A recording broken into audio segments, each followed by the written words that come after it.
Good evening, everyone. This is a special facilities and purchasing committee of the Lower Merion School District. We're here to talk about, interview 3 architects for our plan.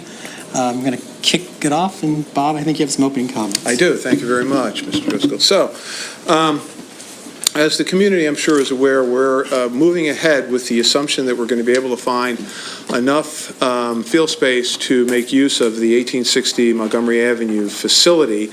In order to get the works done in time, we need to expedite the selection of an architectural firm. So what we have done is we have done a targeted RFP. A targeted RFP means that we've sent the RFP specifically to firms that we think match our overall criteria. Our overall criteria was firms, 3 things: firms that had substantial experience in programming and modern programming of schools. 2, they had to have K-12 experience, and 3, they had to have experience working with the Pennsylvania Department of Education. Getting the kinds of features that we want in the school is going to be a challenge because Pennsylvania Department of Education's rules on schools go back to 1973 and have not changed. It would be important that we had firms that had that experience and experience with ClanCon and the K-12 design. Our due diligence and in-depth reference checks began prior to the proposal submission. We asked all of the firms to give us their full client list, not just references that they wanted us to call. Damian Spar, our construction manager, Jim Lill, our director of facilities, are in the process of looking at between 8 and 10 references that they will cold call from those firms.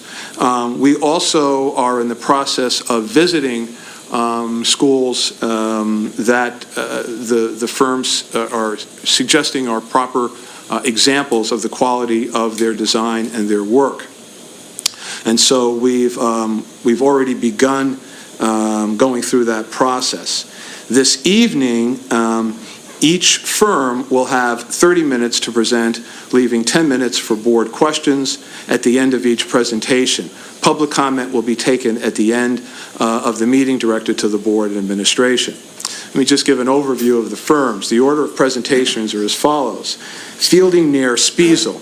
This is a joint venture. Fielding Nair has both a national and international name in program design for schools with not much experience in Pennsylvania.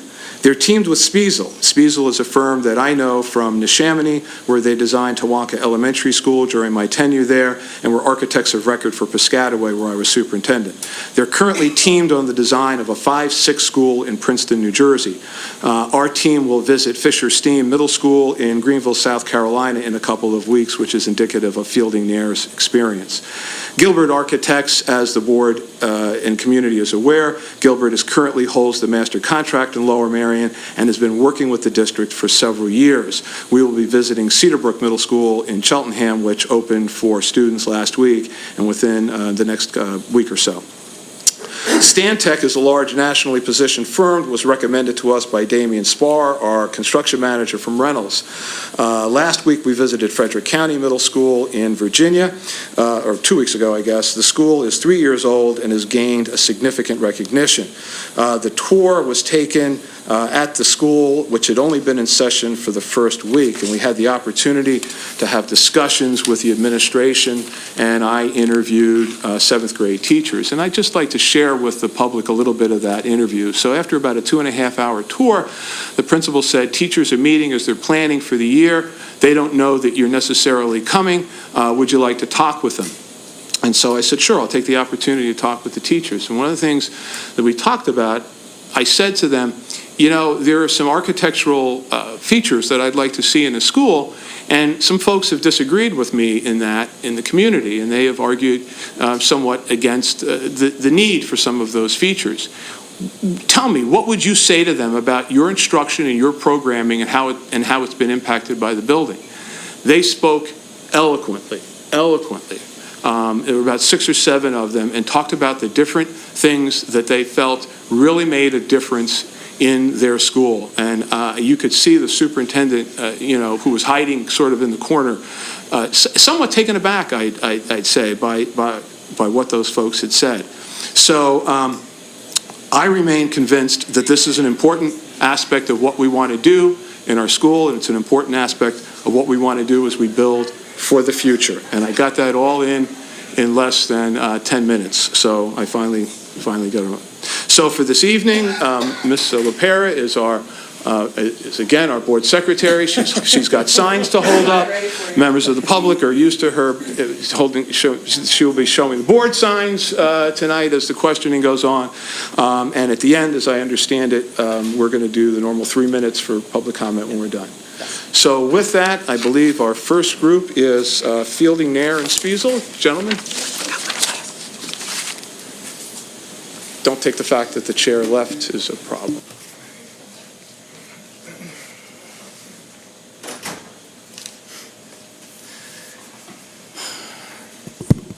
We're on. Are you ready for us? Okay. Quick introductions. My name is Scott Downey. I'm a principal with the Spiesel Group. With me, James Seaman from Fielding Nair. Nick from Snyder Hoffman, our MEP engineer. We did not bring our structural engineer. Generally doesn't elicit a lot of interest, quite honestly, so we normally don't. But Spiesel as a firm, we're not going to go in depth on our experience. You have a fairly in-depth submission with you. But as a firm and the team with Fielding Nair, we were actually brought together by the Princeton School District for their project.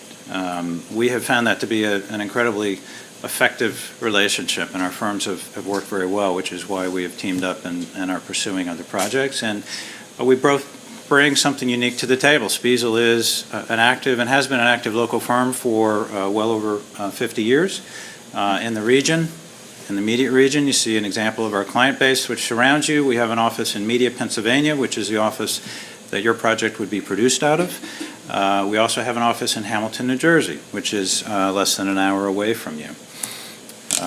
In terms of our team, you have resumes on the folks you see up there. I'm obviously Scott Downey, Scott Mallon, and Richard Quinn. Summer construction being what it is, are now taking their vacations, having finished projects for start of school. Couldn't be here this evening. But Scott Mallon in particular is a PlanCon, I'll use the word expert, in the sense that when the folks at PlanCon, Jim Vogel specifically, wanted someone to update their materials, Scott was the one he brought on board to work with them and leads our strategies and will help us navigate that exceptionally. Richard Quinn heads up our media office, will be active with the project. Jill and Todd have specific roles and also would interact with the project. James? So on my team, you see 4 of us up here, and one thing I just wanted to point out that's kind of really unique about our team is that we are comprised of architects and educators. And so the 2 in the middle, on the bottom there, Chris Hazelton and Mike Postumus, they're actually educators, and that's really how our work is set up. So we are architects, we are educators, we specialize only in the design of K-12 learning environments. We work around the world. We've now worked in 47 different countries. And basically how our practice works is we do team with local architects, and so every project we've worked on, we have a local partner. And so we really kind of mastered how that process works. We can work very collaboratively, and it's been great to work with Spiesel on Princeton, and so we do have a history together of working together, and so we really, from your perspective, it would be like hiring one team, that we really work as one team. Our practice is very much research-based, and so we spend a lot of time working with educational scholars. We've actually published 2 books on the design of schools, and so Blueprint for Tomorrow is our recent book. It was published by Harvard Education Press. Language of School Design is now in its 3rd printing. It's been around for almost a decade now, and it's really kind of the go-to that a lot of educators use for designing school environments. We partner with a lot of different organizations, so Design Share, Task Furniture and Education, actively involved in Association for Learning Environments, so it's really about really learning and understanding what are the best practices in school design. One of our education consultants is Professor Richard Elmore from Harvard. And I love this quote by him. He talks about the physical environment in which learning occurs should be designed and constructed around powerful theories of learning.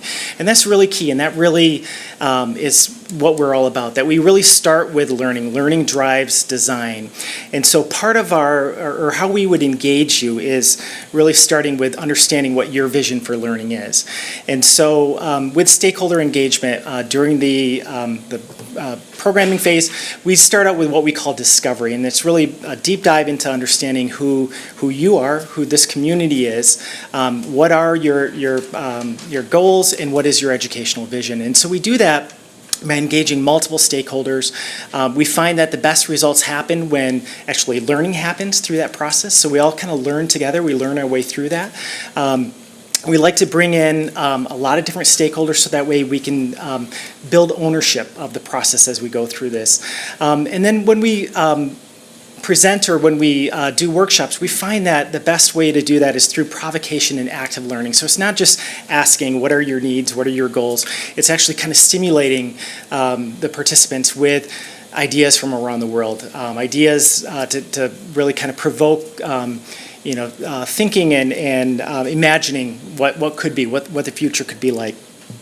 We like to engage multiple stakeholders, and so you see on the screen here, these are different workshops that we've done.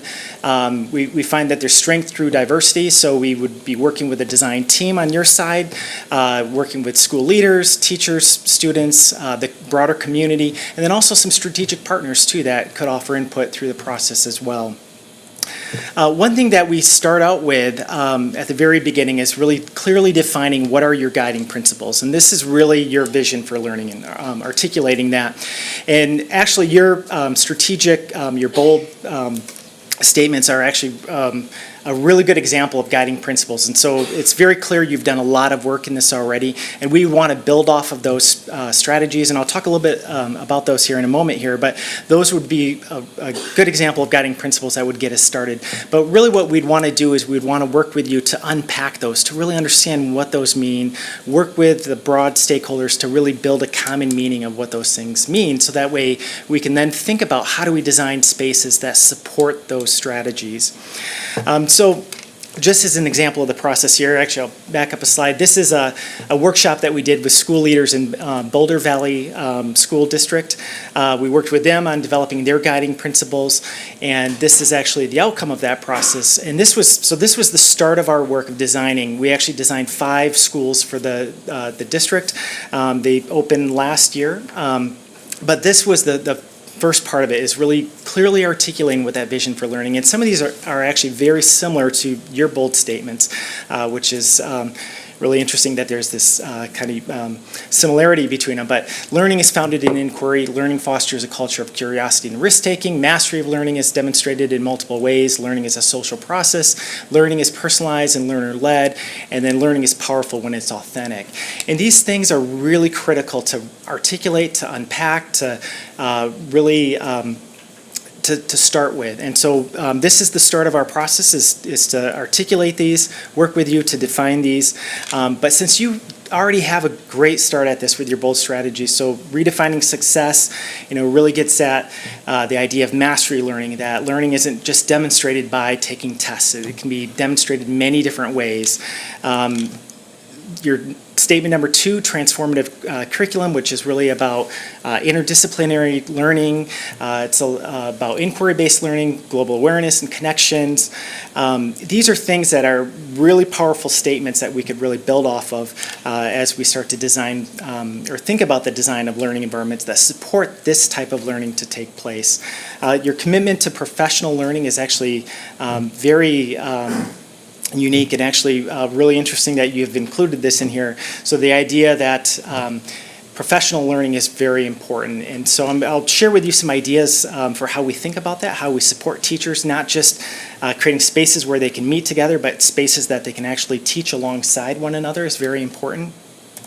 Your 4th statement, student-driven schools. So thinking about schools that support student-centered learning really gets at the point of students learn in many different ways, and so you have to support a wide variety of learning modalities in that. So we've got to think about how do you support a range of activities taking place in a school.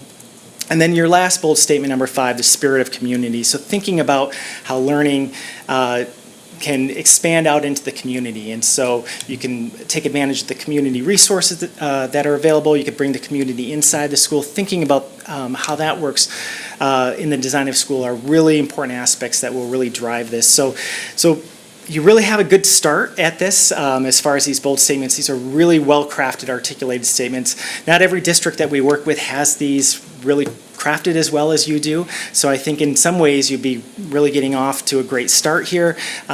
What we want to do is we just want to work with your community to really unpack that so we can build a common understanding of what these things mean, and then think about what the space is for learning to support these bold statements. What could those look like? What do those mean? And with that, we'll jump into the design concept that we had submitted. Yeah, so, one of the things that's been interesting about the process we've undertaken so far together is, we've been able to prove some of the skepticisms or some of the questions we heard from people going in. We've been able to show, no, it does not cost more to do the types of buildings and build the types of spaces we're talking about.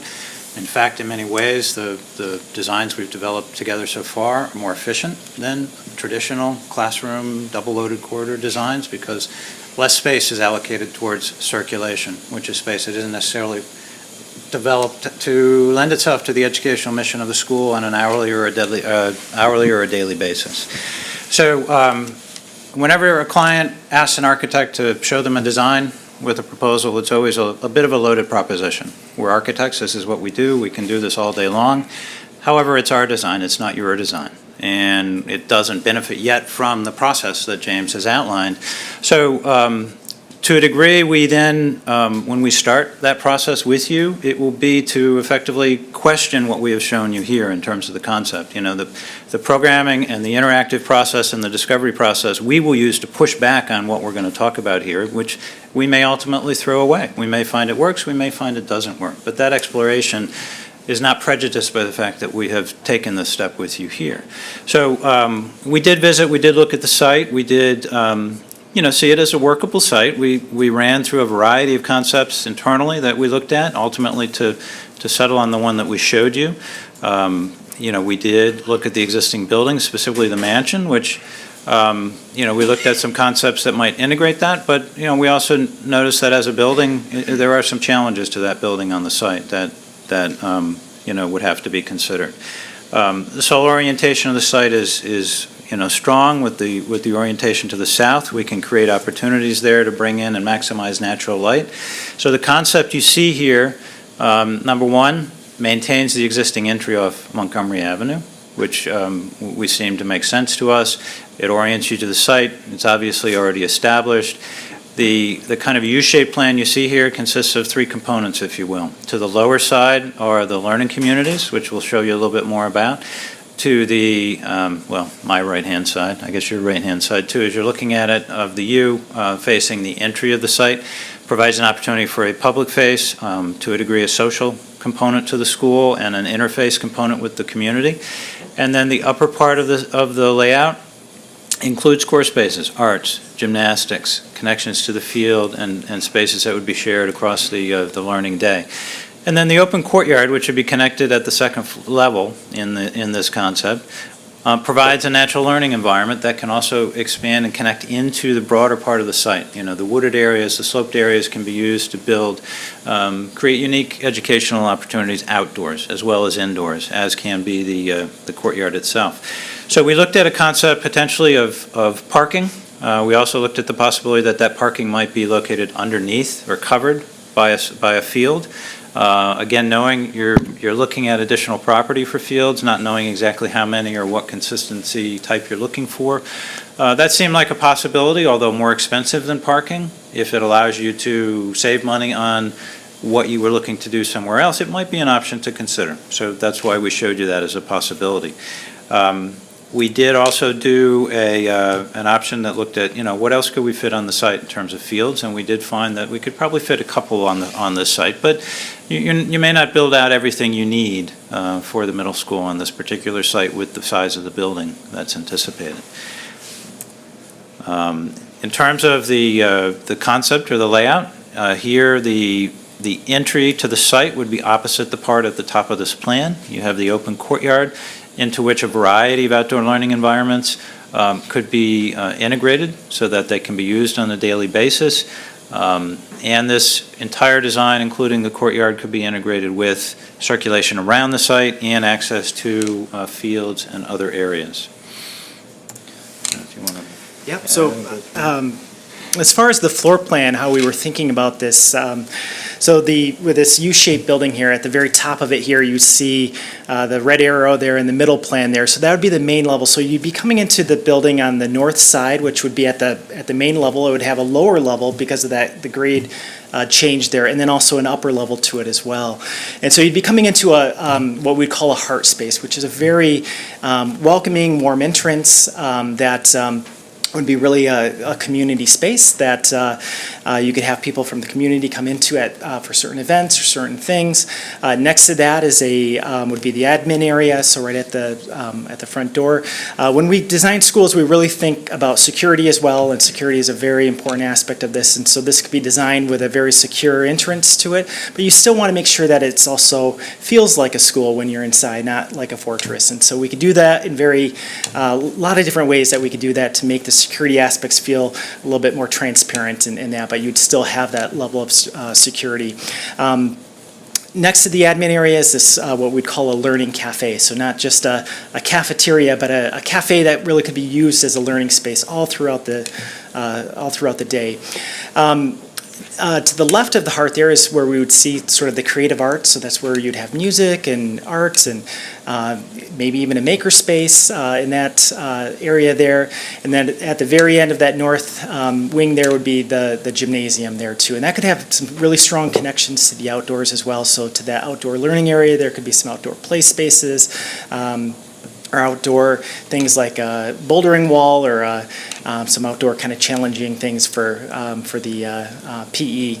On the south wing there's really this is the core learning spaces, and we call these learning communities. So it's made up of classroom type spaces, and I'll get into that a little bit further. But we think of these as communities, smaller communities within this school. So you'd have a school that's designed for 1,200 students, but we'd want to break that number down into these really smaller learning communities in that. So we could either do this with 9 learning communities of 120 to 140 students in a learning community, or we could look at other options too. It could be broken down in the submittal. We showed an option for doing that in 12 learning communities.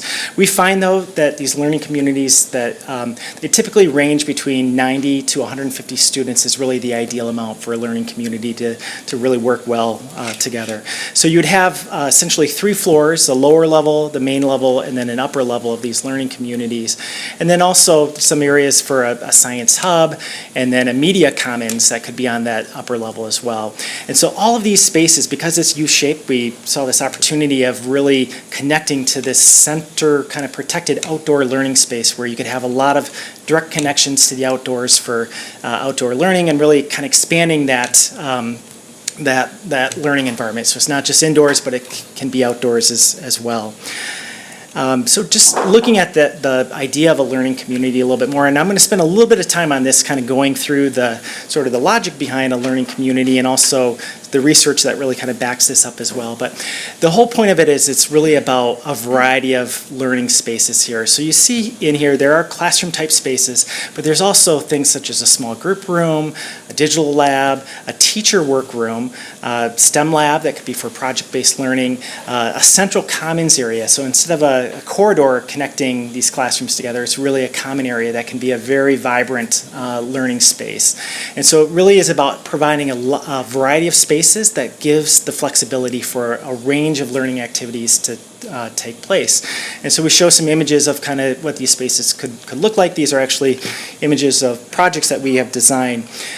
So just kind of going into the logic behind this a little bit more. The image on the left here is kind of the typical image that we know, or probably a lot of us have gone to of school, where it's rows of desks facing a teaching wall. And we know in the 21st century, learning is much different now.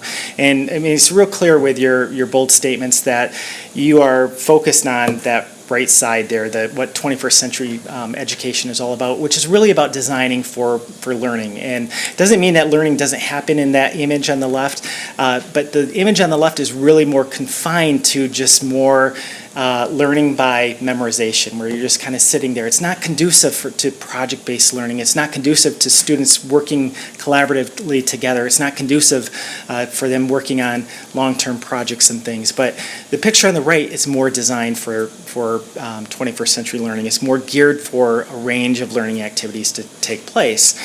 And so just to unpack that even further a little bit, if you look at this learning spectrum here and look at the left side of this with kind of more traditional modes of learning, teaching is very independent, it's very solo. Teachers are confined to their classrooms, basically. It's very much teacher-directed learning taking place. Subjects tend to be very segregated, and it's very focused on that classroom.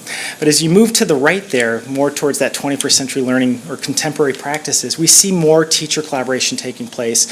The learning is much more student-centered. Subjects are now being integrated, so your bold statement number 2, where you talk about that innovative curriculum with integrating subjects, that's more of a contemporary practice. And then it's not just focused on the classroom, it's now focused on a network that's within the school, but also beyond the walls of the school. So when we start to think about spaces that support this type of learning, the traditional model here where you see what we would call a double-loaded corridor here, we have individual classrooms that are just connected by a corridor here. It's really only going to limit you to the learning that's on that left side of that spectrum.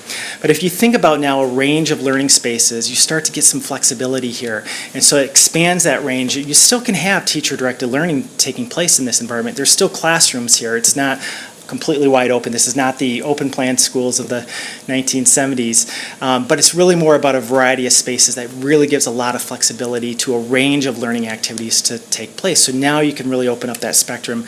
A lot of different activities take place. And we found that as far as the cost of these is pretty much similar to a cost of designing a traditional school. This is a diagram of a school that we designed on the left. It's an elementary school that's pre-K through 6. And so the image on the left, or the floor plan on the left, is a new school that we designed for the district for 600 students.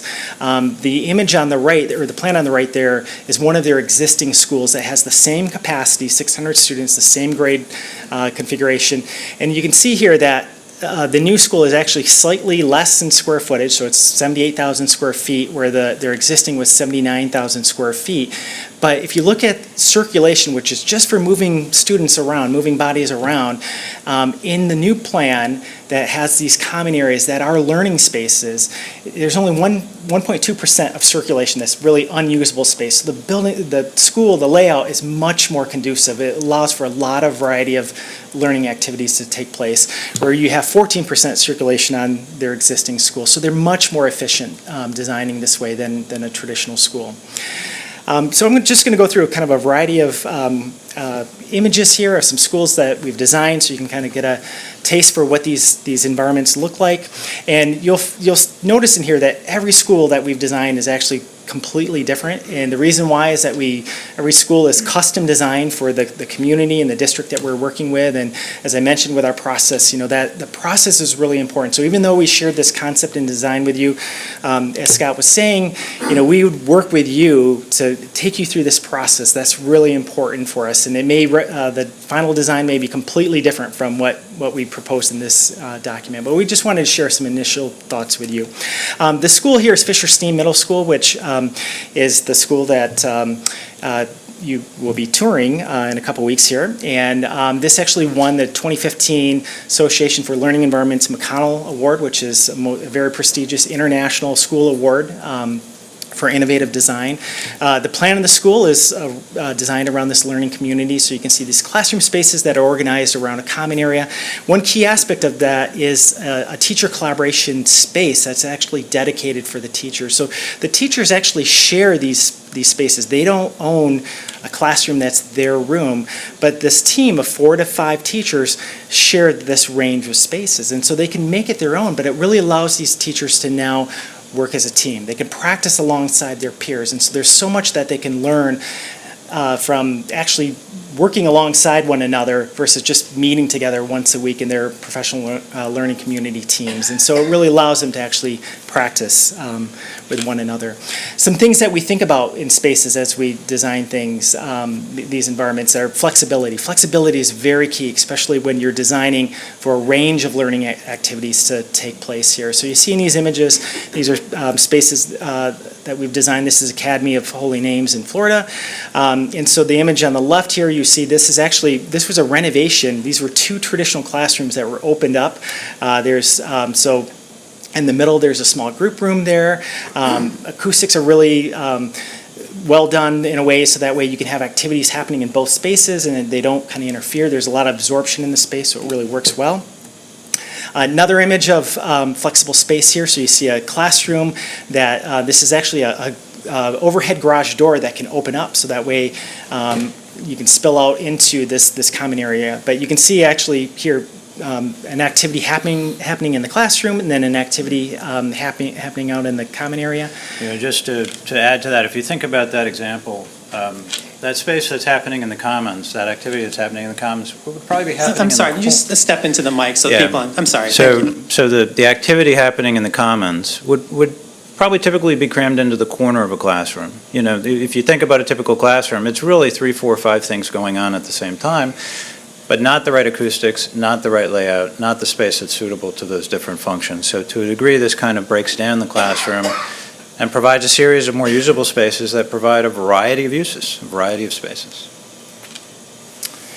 Thinking about collaboration, and so a lot of different ideas and opportunities for collaborating. So things such as booths that are designed kind of off to the side here where students can work in small teams or even work individually here in these open spaces on the left, or even more enclosed spaces within more of a classroom type of space, providing those opportunities where students can come together and collaborate. Thinking about presentation, this is really important, and I think it especially relates to the bold strategy number 1, where measuring student success, not just by taking tests, but by demonstration of learning. So being able to present, students being able to present their ideas and what they've learned. This image here is Hillel Day School in Michigan, and they actually do like a Shark Tank style kind of presentation. So these are this young man here who borrowed his father's suit coat here is presenting a concept for a ramp that he's pitching to some business leaders in the community. So having spaces that actually feel professional, so that way students feel like they're not just students, that they're actually contributing in a meaningful way. Thinking about spaces for project work, so project-based learning is so important, and having spaces that support interdisciplinary projects coming together, long-term storage of projects, thinking about outdoors. So it's the plan that we were sharing with you for ideas really took advantage of the outdoor space. We saw that as an opportunity here, and there's many different ways that we could do that. Also informal learning and social space, providing opportunities where students can develop social skills and have relationships with one another. So thinking about spaces that support that. Another image of that. Integration of technology is very key. It's got to be very seamless, so that way it's used and it's not a hurdle to the learning process. So we really think about how that is integrated in a way that works. And then as I was mentioning before about teacher collaboration, this is a really important aspect of a learning environment that really can help with building what's called the social capital of a school. And there's actually some recent research that came out of Stanford that really talks about how when teachers work together, it improves their practice, which in turn improves learning in the students. And so it's very important to provide professional space where teachers can come together and collaborate. And so thinking about what those could be, this image here is PK Young School in Florida. It's actually a lab school. It's part of the university there, and a couple other images of some teacher collaboration spaces. With that, I think we probably are almost out of time. We have a minute, okay. So, no, with that, we certainly would entertain any questions. We'll entertain any questions, and we're excited about the opportunity. One of the things that excited us, and specifically James was saying, Chris, one of their educators, he was absolutely thrilled with the level of consideration that it was already evident in the strategic vision that the district has that it's working off of. You know, the fact that demonstrates a mindset. But, you know, as James mentioned, one of the key questions for us to scope out in the initial process will be, does that mean the same thing to your students, your teachers, your community members, your administrators and so forth? Do they read that and all kind of think in the same way? Or do we need to find a way to bring that understanding together and build on that even further? So with that, we would love to be a part of your effort. Great. Thank you. So I'm going to ask my board colleagues. I'm going to, if I don't mind, start with my right. Deborah, if you have questions, comments, feel please. Oh, yeah, how much time do I have? Thank you for your presentation. It's very thorough. So as experts in the industry and the fact that you have educators as part of your firm, how do you balance giving your input and using your expertise and knowledge on a particular design with taking input from our stakeholders, various stakeholders, whether they be teachers or parents or people in the community who might have a different idea of what school looks like just based on perhaps their own schooling. So how do you balance saying, like, we know best practices maybe a little more than you might know best practices? Sure, that's a great question. So the key to that we find is really the guiding principles or your strategic vision. So that's why, as I was saying in the presentation, we really emphasize that part of the process of making sure we really clearly articulate what that vision for learning is. And we describe it in a way that we talk about the actual learning activities take place. And so that's the benchmark that we can kind of measure all designs off of. So later on, when we get into the nuts and bolts of the design and we're designing something and a teacher says, well, I just want a bigger classroom and more storage. That's all I want. We could go back to those guiding principles and say, look, this is what we decided as a community. This is what we decided that the vision for learning is. And we can always benchmark it based on that. And, there's going to be differing views when you bring communities together. But that is a real key aspect, is you have to have that. And what we can provide is we can provide a lot of examples with our work around the world. We can show those best practices that support those types of learning environments. Thank you for the presentation. I'm going to read a question to you, and I'd like you to think about it and respond when you get a chance. The district has been transparent about the architect selection process. What do you feel differentiates your team from the other firms being interviewed, and how would you like to present it? Sure. So I'll offer you my perspective on that. I think the unique relationship here that Fielding Air brings unique things to the table that, me and my firm don't bring directly, and I know a lot of the firms we normally compete against don't bring directly. The image you see on the screen is the Fisher Middle School. I kind of joke about it now, but at the time, before we had a relationship with Fielding there, we were one of the firms that was considered for that project. They were the ones that got the project, and having had the opportunity to see their design versus the one that we proposed, admittedly, it was a better outcome. It was a better solution than we had proposed, and so as a firm, we're willing to be open to that learning process, and that has made us better collectively as a team in working with our clients, and I've been able to see that firsthand. That the process we've gone through with Princeton has shown me a unique process that went much more in depth than what I have normally been engaged with many of my clients.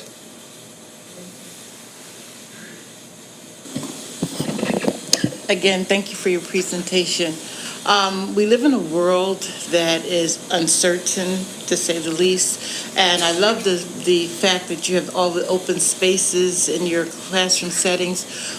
In your design, is there a way that, and you mentioned the security, but is there a way you can have the open space, the the children knowing that they're safe in the classroom, even with the open space, and knowing that they don't have to worry about, God forbid, someone going off and, shooting. Yes, absolutely.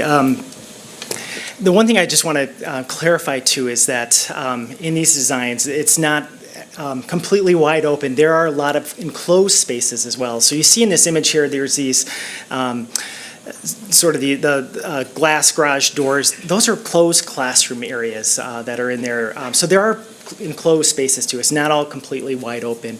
But when we do think about security and we think about that comfort, the first thing, it's really about zoning the building in ways that you can protect areas at a time. And so in many ways, these are actually safer than a traditional school in that you can block off complete wings, you can zone it down, but it also has from a student perspective, it's welcoming to them. This is, rather than that cold corridor lined with lockers and that, from sort of a student well-being point of view, this is much more welcoming. The feedback that we get from students in these spaces is they love these environments. They're comfortable, they're cozy, and that. And so I think from that perspective, there's a lot of benefit to be had from this type of layout.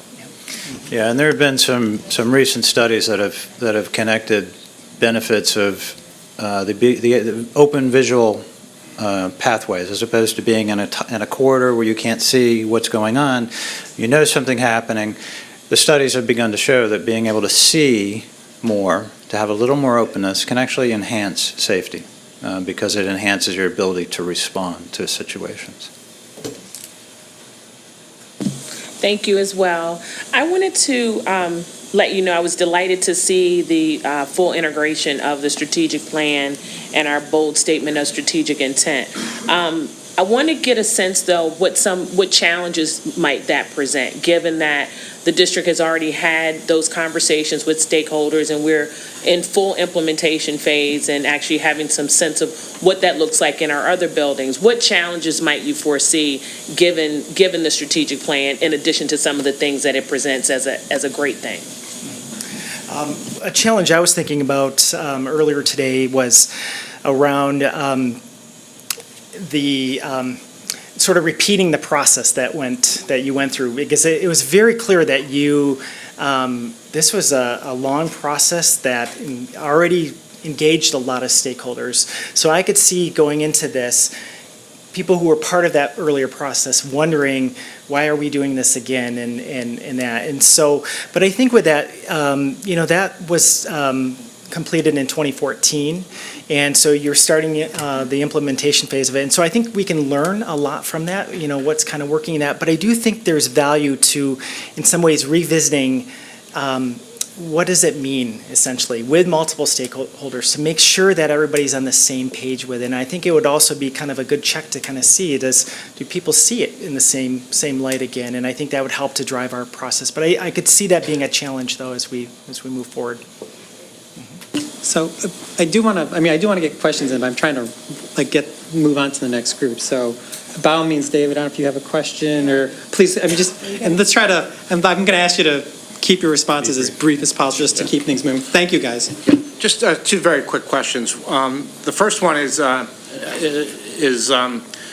just on the topography of the site itself. It has certainly some unusual characteristics, as we've talked about. And I was wondering if you could discuss if you've built schools or buildings on that type of land before. And the second question and how that impacts the design. And two is if you could just, I know we've talked in broad terms about stakeholders and getting involved. Could you just talk briefly about that process and how long it takes before you actually result in architectural drawings?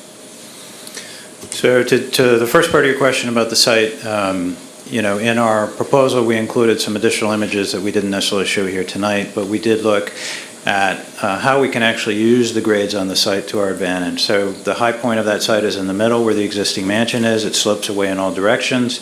So three-story instructional wing can slide down the slope a little bit, and that allows us to, manage the height of the building and some other features and work them in with the site. So we felt the grades are, yeah, they pose a bit of a challenge, but they're absolutely workable in terms of how we looked at the site.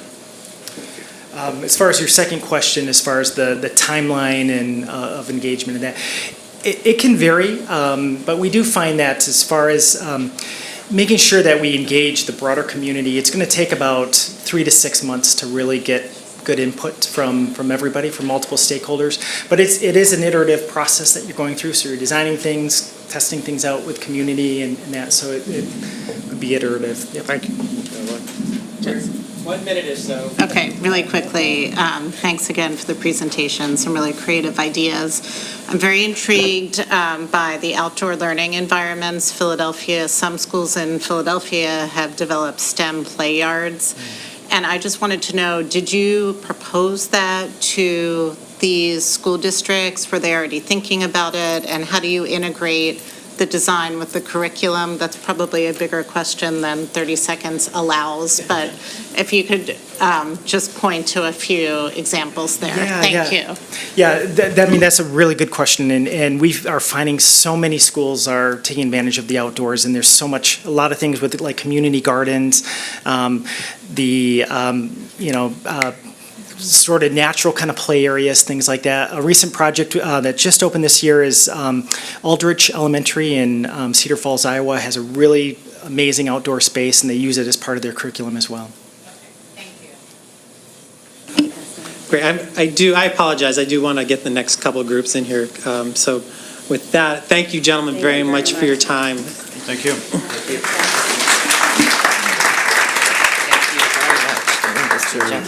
You can actually hang on to that. You sure? Okay, all right, thank you. Okay. Yep. Unless you forget, there's an Eagles game.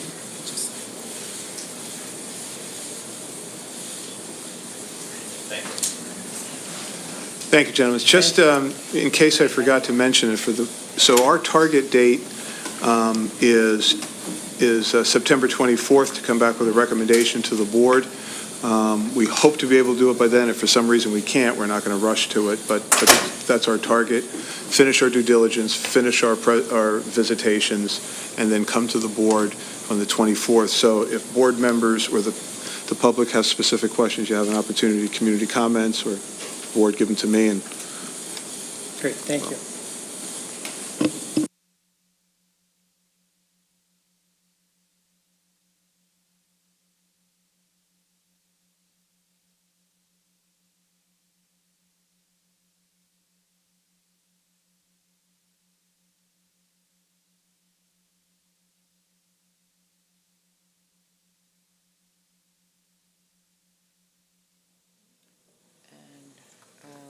Let them know they can go.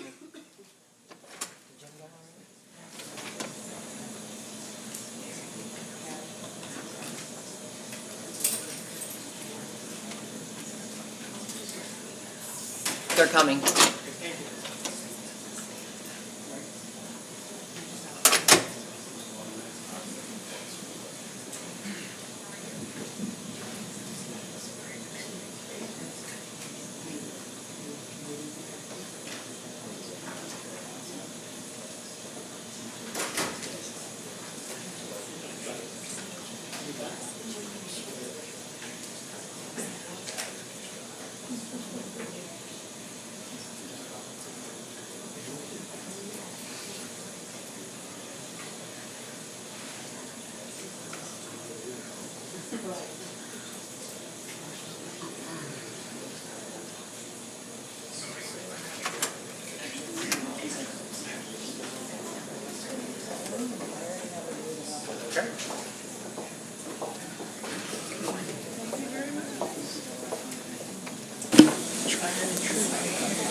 Do you want to introduce them just there?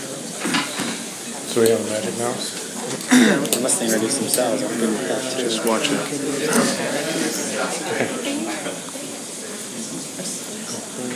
Just use the, Okay, just see, and you'll, so front and back, whom it is. Good. This is like mine. Mrs. LaPera will give you the go-ahead when she's got her timer ready. I've seen you do this before.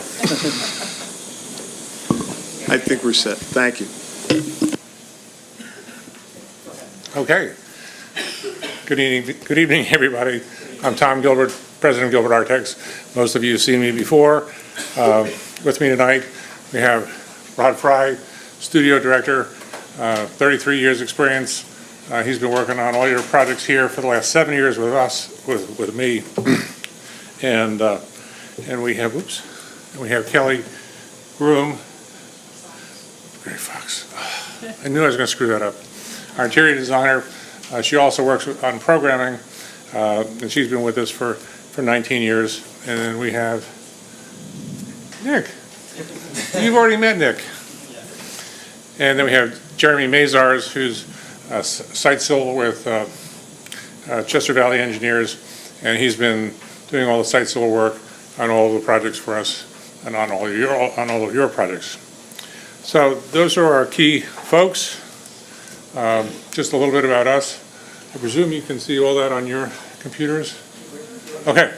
So we've been around since 1988. We're a full-service architectural firm. And our focus is entirely on K-12. That's all we do. And we've done $2.5 billion worth of K-12. So we've done a few. We've done 6 new middle schools and equating to about $241 million worth of schools, middle school value.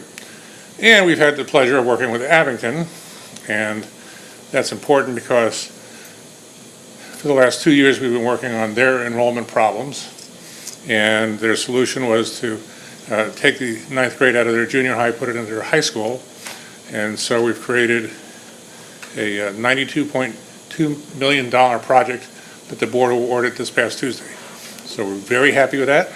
They're very happy with that. Came in under budget. And then I'm going to turn it over to Rod.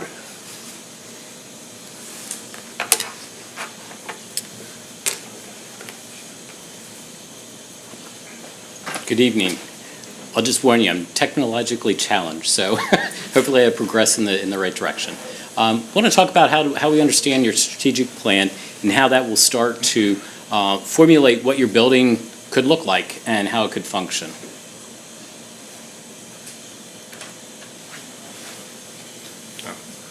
Just right, left. Here we go. Maybe. What did I do, Denise? Usually if I come over here, it just works. Usually. Yeah. So, hold on, let me just try. No, I don't think so, but hold on. There we go. There it is. Yeah. Thank you. Yeah. Just figure it out. One of the things, looking at the strategic plan, it's an all-forward plan, which is pretty exciting, as what it's doing is it's trying to not only elevate your students to the best that they can be, global learners, in touch with the whole world, but also what it does is it enables your educators, your teachers, it encourages them to continue their educational process and learning so that they can bring in the new and exciting ideas to the classroom to help your children really move forward. Captures the essence of your teachers are now guiding the students. They're not sitting there being the sages on the stage pouring the information into their brains. So with that being said, moving into the programming phase of it, what we do with programming is we would get together with not only the district administrators, the specialists in education, and hear what their ideas are, but also invite the community to have input into what they see the project being, identifying the goals. What does the building look like? How does it function? What are, the project costs? And how quickly can we get this thing done that the students are actually in the new spaces to move forward with their education? And identifying the program, working with you folks to determine, is it an international baccalaureate program? Is it a project-based program? Is it a magnet school? How do you interact the co-curricular activities within the spaces? Taking that information, then looking at the quantitative requirements, how big does that building actually have to be? How wide in the floor? How many stories to get all those programs into the space? And then taking all that information, synthesizing the design criteria into what we refer to as educational specifications. That's the end result of doing the program, is actually having the hard document that says, the nurse needs to be next to the gymnasium, the science classrooms have to be next to the learning pods, how that all functions with the programs at hand. Just an example of some of the most recent school districts in your area that we've worked with, as we were not only the programmers but also the writers of their education specifications. If you look in the middle, we actually went through that process with you folks back when the Welsh Valley additions and renovations were done a couple of years ago. So again, collaborating with you folks and the educational specialists to make sure that we address in the building shape what you folks need for your program. Some educational spaces I want to share with you. One of the latest ones just opened last week is the new Cedarbrook Middle School for Cheltenham School District. It's a very progressive educational program with a lot of dynamic educational spaces inside. So we're going to step inside and I'm going to turn it over to Kelly. Thank you, Ron. As soon as you walk into the Cedarbrook Middle School, you can see the educational program in action. This is the main thoroughfare in this photograph right off of the lobby, and you have a full view into the Learning Commons to see the students at the hub of the building. Once inside that Learning Commons, you can see what we achieved with furniture. We created clusters of spaces for students not only to be instructed, but for them to collaborate in small groups and to do individual study. We lessened the number of book stacks that you would see in a typical library to create more of those nooks and crannies for the students to work in. And you can also see the visual connection to 6 classrooms beyond. You see the glass back there? That's looking into 6 classrooms, so there's that visual connection between those. They're also borrowing daylight from this dynamic 2-story space. This here is the STEM classroom. You can see where students work in groups on plans and prototypes using 3D printers and technology. And they take those ideas and work in the STEM lab that's beyond the glazing there, and they bring those designs to life. One key element that we concentrated on at Cedarbrook was flexibility and having the students take ownership of the building when they got there. And one way we achieved that was through furniture selections. We spent a lot of time looking at the furniture and having the students come in and learn where they were going to work and learn where they were going to do it best that day, whether it be an upholstered chair or a table and chair or an ottoman. Make it about the students. And we also incorporated flexibility into their project-based learning labs. We have full marker wall on folding partitions that open up, so one classroom becomes 3 classrooms. We also incorporated flexible furniture in these spaces, tables that go from seated height to standing height, and furniture that was easily moved around for different activities in the space. This is at Abington. This is a rendering that we did, and you can see the transparency here with all the glass from the corridor into the large group room to the outdoor classroom to the learning space above. Just that visual connection so students can see other students learning through the building. And this is another view of that 2nd-story space. This is called the think tank, a place for students to come and work, do distance learning, work on projects together. The glass partition opens up so they can spill out into the corridor and learn and work wherever they find the space. And last, we think it's important that you know, that we know, that students learn everywhere these days. They use technology in the cafeteria, in a cafe, at a booth, at a table. They also just do it out in the corridor, at a countertop, on their device, and learning and collaborating with others. You might look at the image on the right-hand side and it might seem familiar. It is. It's right here in this building on the 3rd floor. One of the things that was really intriguing working with the school district on that was that, hey, the students like to come during their advisory period. They take their lunches and they don't go to the cafeteria, they get their lunches and they go. So, thinking, again, just reiterating that the students are ready to learn anytime, any place, anywhere, even if it is in a corridor with a countertop. I want to share with you what we think could be, what we think is a good solution for the property out at on Montgomery Avenue. Looking at it, you'll see the site plan, and down on the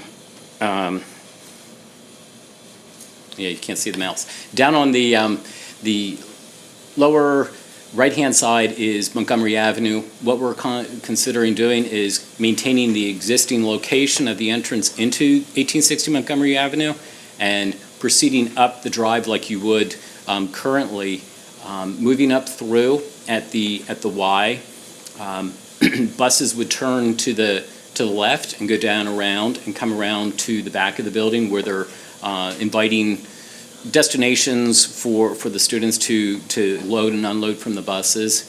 Coming up to the right towards the big first orange block, which is your auditorium, you come around through what I'm calling the forecourt, and the parents would then have their own area to drop off students or pick up students so that there isn't the vehicles, the automobiles and the buses fighting amongst each other to get in and out. One of the other things that we considered was, okay, access around the building. It's great for the buses, it's great for the parents coming to watch the after-school athletic activities, but unfortunately we also have to consider emergency vehicles and the need for them to be able to access completely around the building in the event of an emergency. So this provides that. We did consider looking at Saybrook Drive or Saybrook Road to get the some ease off of Montgomery Avenue. It's just a really narrow residential street that doesn't lend itself well to fire trucks or school buses. So one of the other things that we are trying to implement is some athletic fields. I mean, there's a strong athletic program in the Lower Merion School District, so trying to capture some baseball fields, some combination soccer fields, tennis courts with the program. Just an opportunity for you to see what our vision is, and want to work with you guys to bring this to fruition. Again, on the right-hand side, as the parents would be coming into the forecourt, would be the auditorium and the music rooms, creating a large volume for acoustics in the auditorium as well as seating for 600 to 800 people. And then moving into the center of the property, like I said, is the forecourt or the drop-off for the parents. That's also a 3-story academic house where we would provide all the learning communities and the auxiliary spaces like your science labs and your art rooms and so on that would go along with that program. One of the other things is on the left-hand side is the gymnasium, and you'll see that there's a slight slope down. What we wanted to do is capture the gymnasium on that portion of the site so that we can provide some relief from the coverage on the site with the impervious and the parking. So below the gymnasium, you'll see a canopy that takes you into a parking structure for 46 vehicles. Just a closer view of what you would experience when you walk into the main entrance of the building. There again, looking at some materials that are indigenous to the area, especially the stone that you'll see in the center, the stone retaining walls around the court where the flag is, metal siding that is very durable and has a lot of reflective quality, glass. There again, you want to bring daylight into the space as it just helps children's outlook on things, but we can temper the glass and the heat gain with brise-soleils that would be on each level, or the louvered exterior sunshades. Some of the other materials would be a brick veneer that, not your typical red brick, because this isn't your typical traditional school. This is a forward-moving 21st century program. Just a view from home plate, looking at the gymnasium, and you'll see on the left-hand side a stair tower that provides access to and from the upper level of the gymnasium, which is where we've incorporated a fitness track. You'll also see to the right of that, with the multicolored material, that would be one of the ends of one of the academic houses.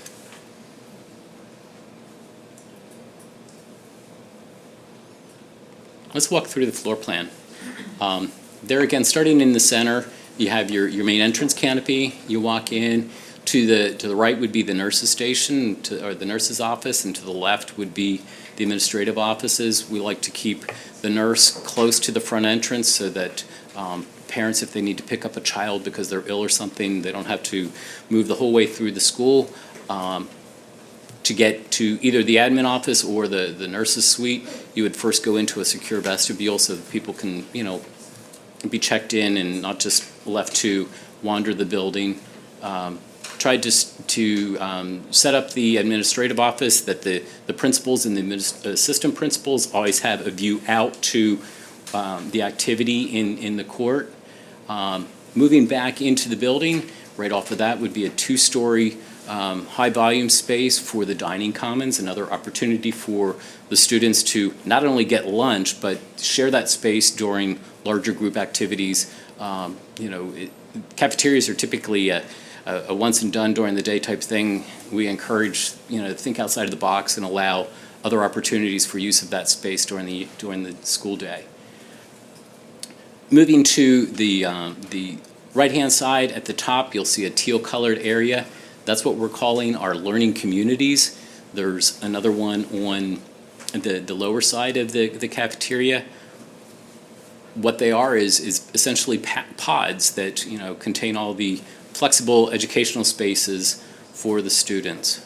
I'm going to go back to the top of the screen and move over to the right again. You'll see the auditorium. The choral room is down on the bottom corner with the band, and then support spaces along the back of the stage for productions, theatrical productions and so forth. Now if we come the whole way around to the bottom where it's kind of tan, there again is your gymnasium.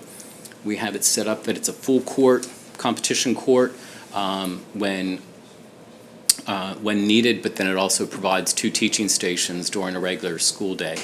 The locker rooms associated with athletic programs and so forth.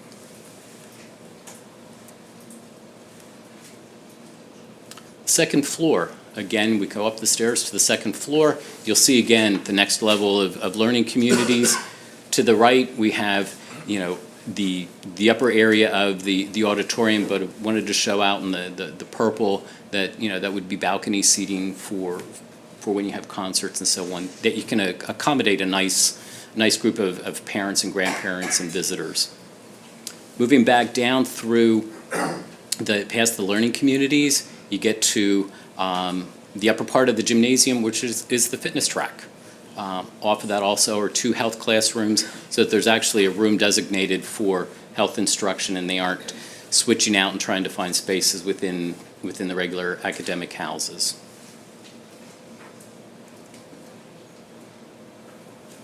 On the third floor, we cap it off with 2 more learning communities, but in the center is also right where at the top of the canopy is what we would call a makerspace. It's a great opportunity for, as Kelly had explained at Cedarbrook, the 3D printers, the maker spaces, the robotics labs, and so on. It's just a big area that is very flexible and can accommodate a lot of various learning opportunities. And then supporting that to the back would be the Learning Commons or Media Center, where the students can do their research for whatever mechanics they might need to get their robots to move, or how they would manipulate the material that needs to be put into the printers. So they play off of each other and support each other.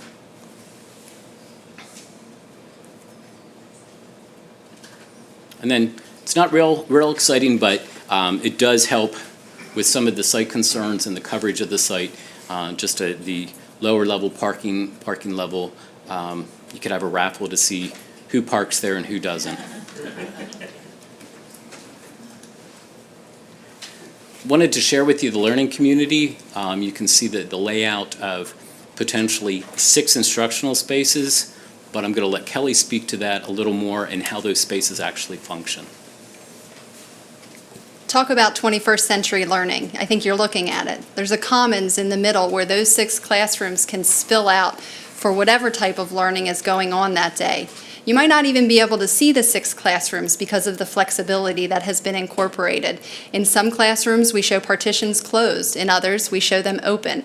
We show mobile furniture so that students and staff members can create whatever kind of space they need that day. Imagine those partitions being glass to create that transparency so they can see what type of learning is happening in all of those spaces. Imagine other partitions being filled with marker boards so students can collaborate and learn and write and think wherever they need to. It's a space that's going to accommodate 21st century learning. Now let's see that space come to life. This is a 3D rendering of what that learning community could look like. You're looking at the commons in the center with partitions open to 4 classrooms beyond, daylight pouring in, flexible furniture, students collaborating and learning everywhere and anywhere, exterior materials brought in to mimic the exterior of the building along with some bright accent colors, lighting and acoustics addressed. It's a great dynamic space. Also imagine what the gymnasium in this building could look like. There's your 2nd story running track around your full court gymnasium and the 2 teaching stations on either side. Acoustics addressed, daylight pouring in a diffused manner so that you're not getting glare on the gymnasium court. Just a great volume of space to support the academics and athletics of the building. Oh, I'm sorry. You're good. Working as a team. Wanted to just, the team has been in place, we've worked with Reynolds Construction for over 25 years, completed 29 K-12 projects, equating to $300 million worth of work. Some of the most recent projects that we've worked with, again, working with them at the Abington School District for their high school project. The Phoenixville Middle School was a brand new middle school. Radnor Township, the Radnor Elementary School. Milton Hershey School, the Springboard Academy, which is a specialized middle school program. And then, of course, the Lower Merion projects worked very well with the teams here, Reynolds Construction, Chester Valley Engineers, for multiple projects, especially at Welsh Valley and Bala Cynwyd Middle Schools. Kind of spilled the beans with our experience with the school district, but as Tom had mentioned, we've been working with you guys for 7 years. It's been a great team. We've had a lot of really neat projects. Here again, I'm just illustrating Welsh Valley. Who would have thought you could put a lobby space between 2 dysfunctional 1960 California-style buildings, but with everybody working and everybody's ideas brought together. I'm biased, but I think it's a pretty dynamic space to greet the students and the staff every day. There again, adding space to Bala Cynwyd Middle School to improve storage for the music and the athletic programs. And as we had shared earlier, just working on this building to help Lower Merion High School realize the magnitude of their science projects. We also worked on building capacity updates just as recently as last fall, and then of course we completed the district-wide facility study for you folks. Budgets and cost control. We all love budgets, we all love cost control. One of the things we do as architects is we utilize the BIM method or building information modeling. It's a 3D drafting program. The main company is Revit. And what it does is we're actually designing and creating the bid documents that the contractors use in a 3D format. What that allows us to do is to look at the documents to make sure we don't have ductwork running through steel beams and we don't have lights hanging in the middle of windows and so on. It allows for tighter construction drawings to be prepared, which then equates to the contractors having a better idea of what's truly involved in the project, which then results in better bid prices and during construction, lower opportunities for construction change orders. One of the other things with budget control and cost control,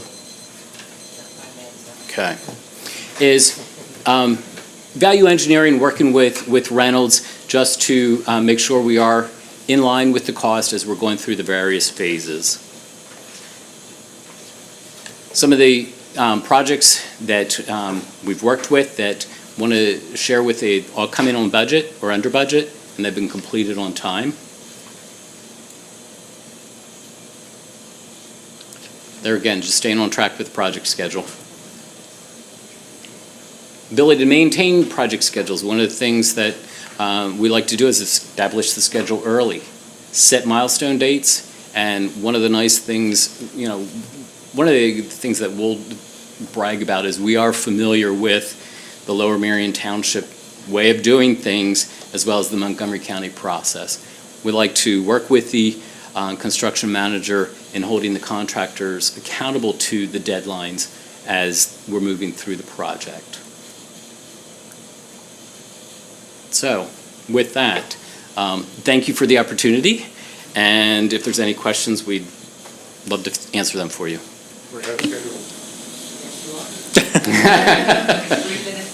Great. Thank you very much. So we are going to take some board questions, and I will start on my left. Mr. Fetterman, do you have any questions, please?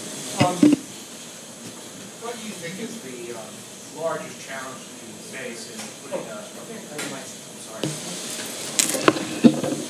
Given the 1860 property, what do you believe is the greatest challenge in putting a modern 21st century middle school at that site?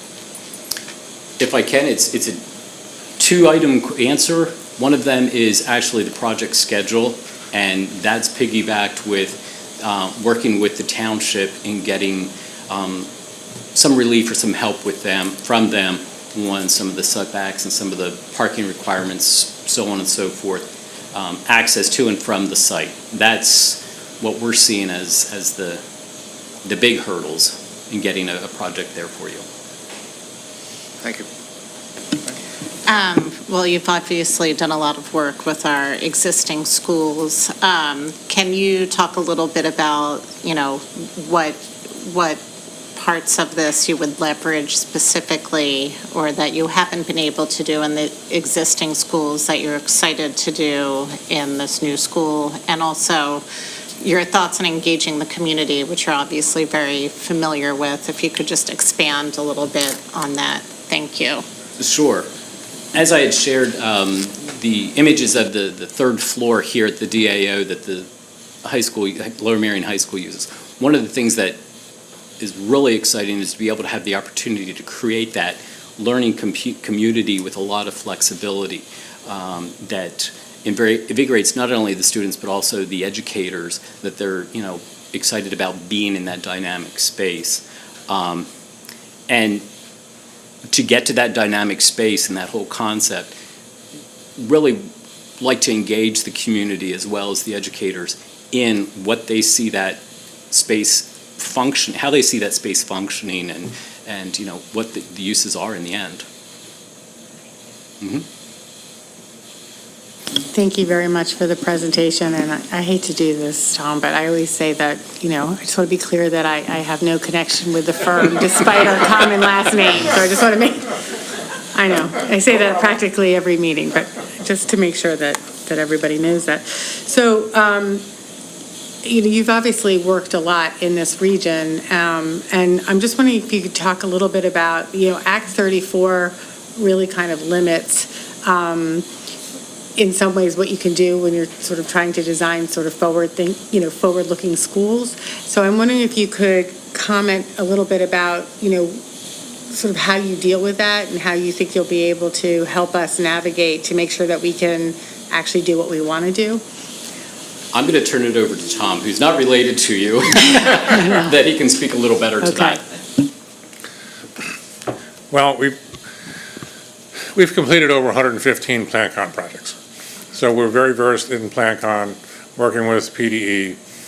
Jim Vogel is a close associate. He's helped us work through many interesting arrangements within the facilities. Things like the Learning Commons, we now label as a large group instructional space, so that we get scheduled area and we get capacity. We've also, like with the running track, depending upon how high the ceiling is over it, can be called an auxiliary gym and also gets capacity in scheduled areas. So we've worked with them so long, and they know and understand where we're headed, and they're really trying to get into futuristic, better curriculums. So we have that experience working with Jim Bogle and the department. So I don't see any problem with it.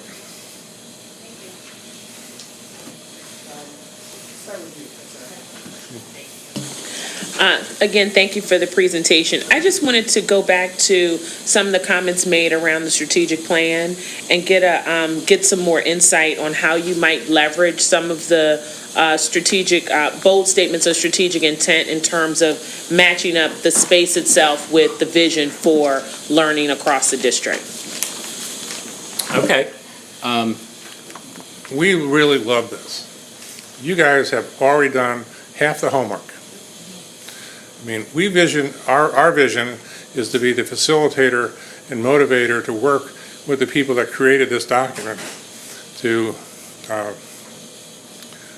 enable them to create a curriculum that we end up creating a facility around. So we will have umpteen meetings with these folks, with community members, to get everybody on board, get them to think outside the box. There's a whole lot of that already in here. And I think that's a great stepping stone to keep moving forward. And myself, I've been a certified educational planner for the last 30 years. So I have a little bit of experience in doing this.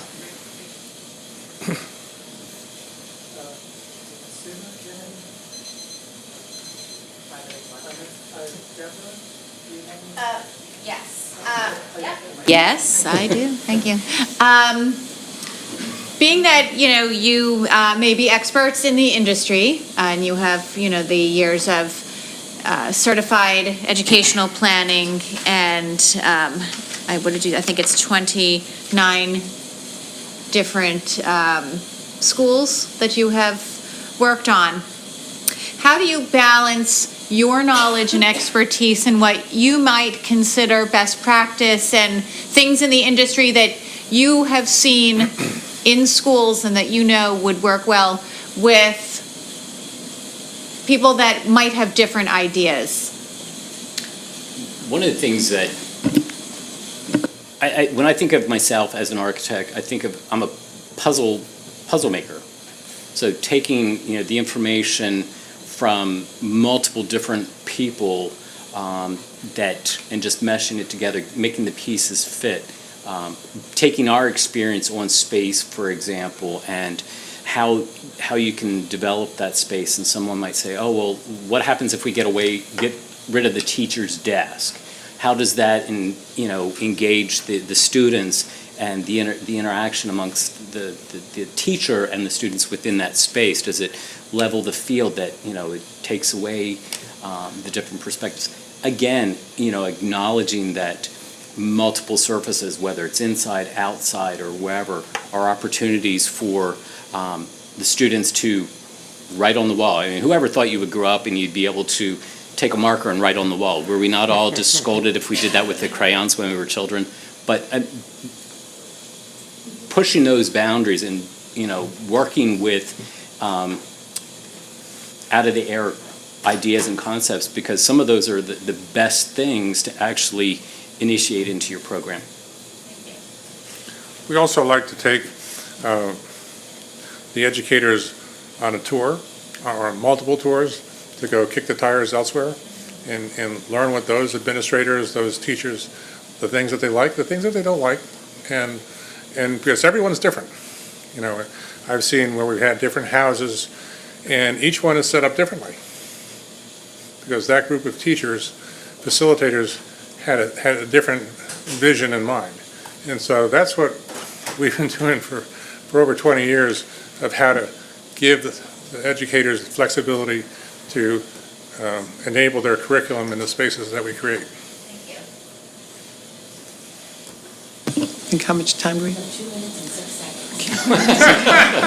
I just have, thank you for the presentation. And I appreciate very much the conversation on the interior space and how it looks. My question is also, while you did show us some of the field space, what is your sense as an architect of middle schools and schools in general of like the importance of athletics to the middle school programs going, 20th century and in the 21st century, getting athletic field space for that?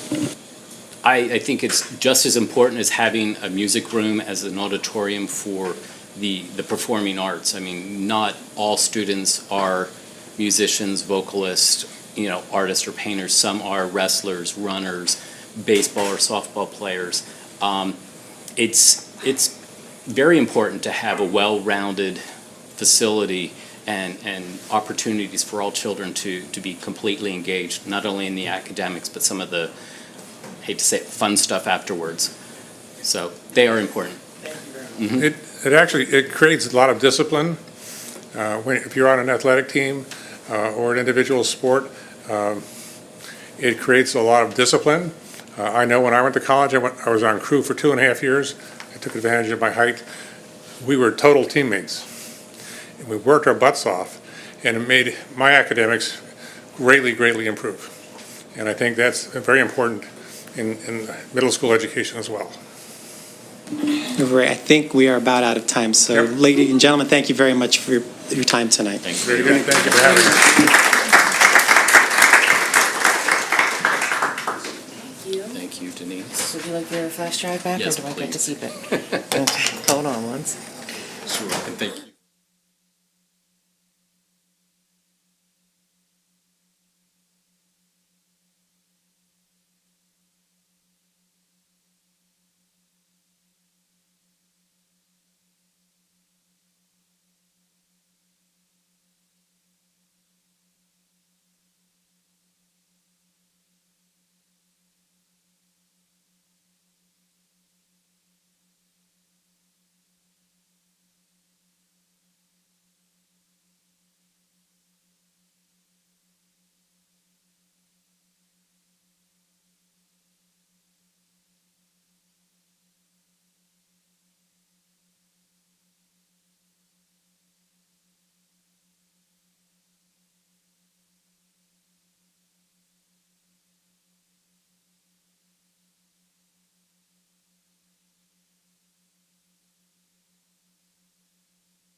Sorry, go ahead. No, it's all right. So as we're setting up some things, I just wanted to bring to the board and the public's attention. So one of the things I've been asked throughout this process is, well, while you're doing this, what about Welsh Valley and Bala-Cynwyd? I think one of the goals would be, once we are able to rearrange who goes where, and we have a decline so that Welsh Valley and Bala-Cynwyd get more into the numbers of 800, then you go about the business of trying to make sure that some of these design elements get retrofitted into those buildings. That's one of the reasons why I think we need to be as frugal going into this as possible. And if you have students at LM or Harriton, you know that that's already going on now. As those buildings grow, the principals are really opening up for more space for kids, and they're doing a great job in sort of redesigning it as they go.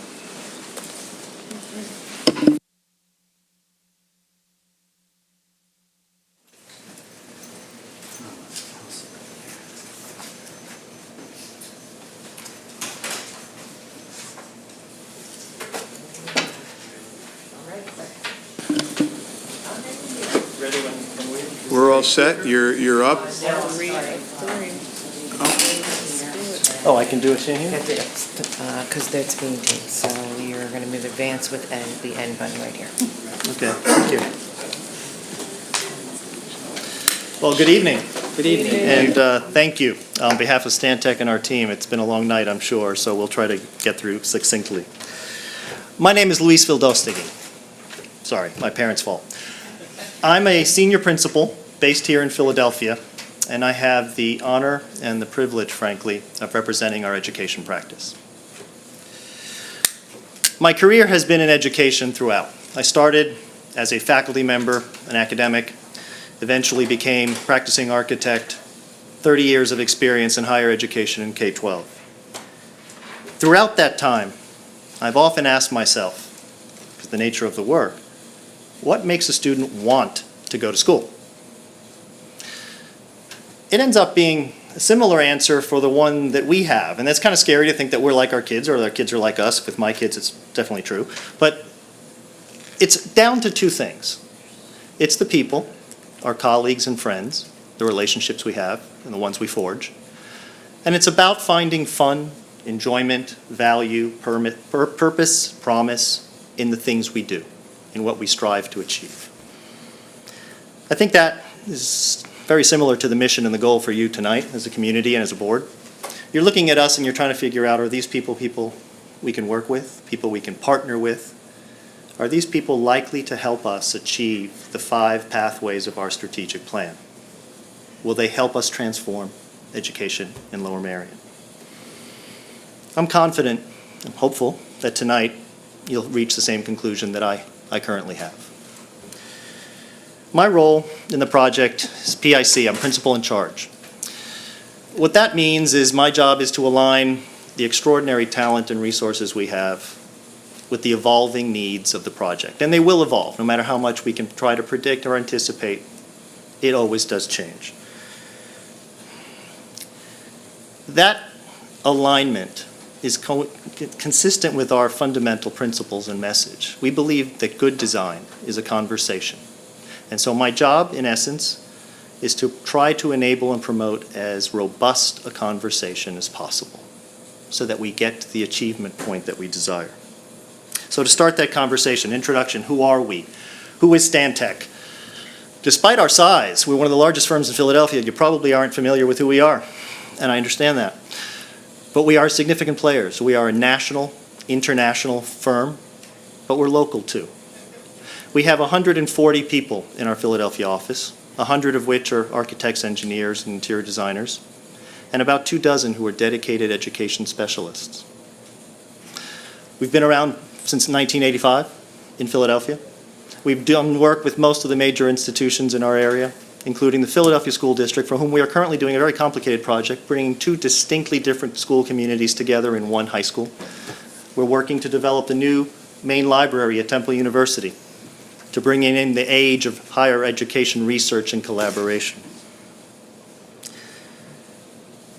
We're also members of the community. We're your neighbors.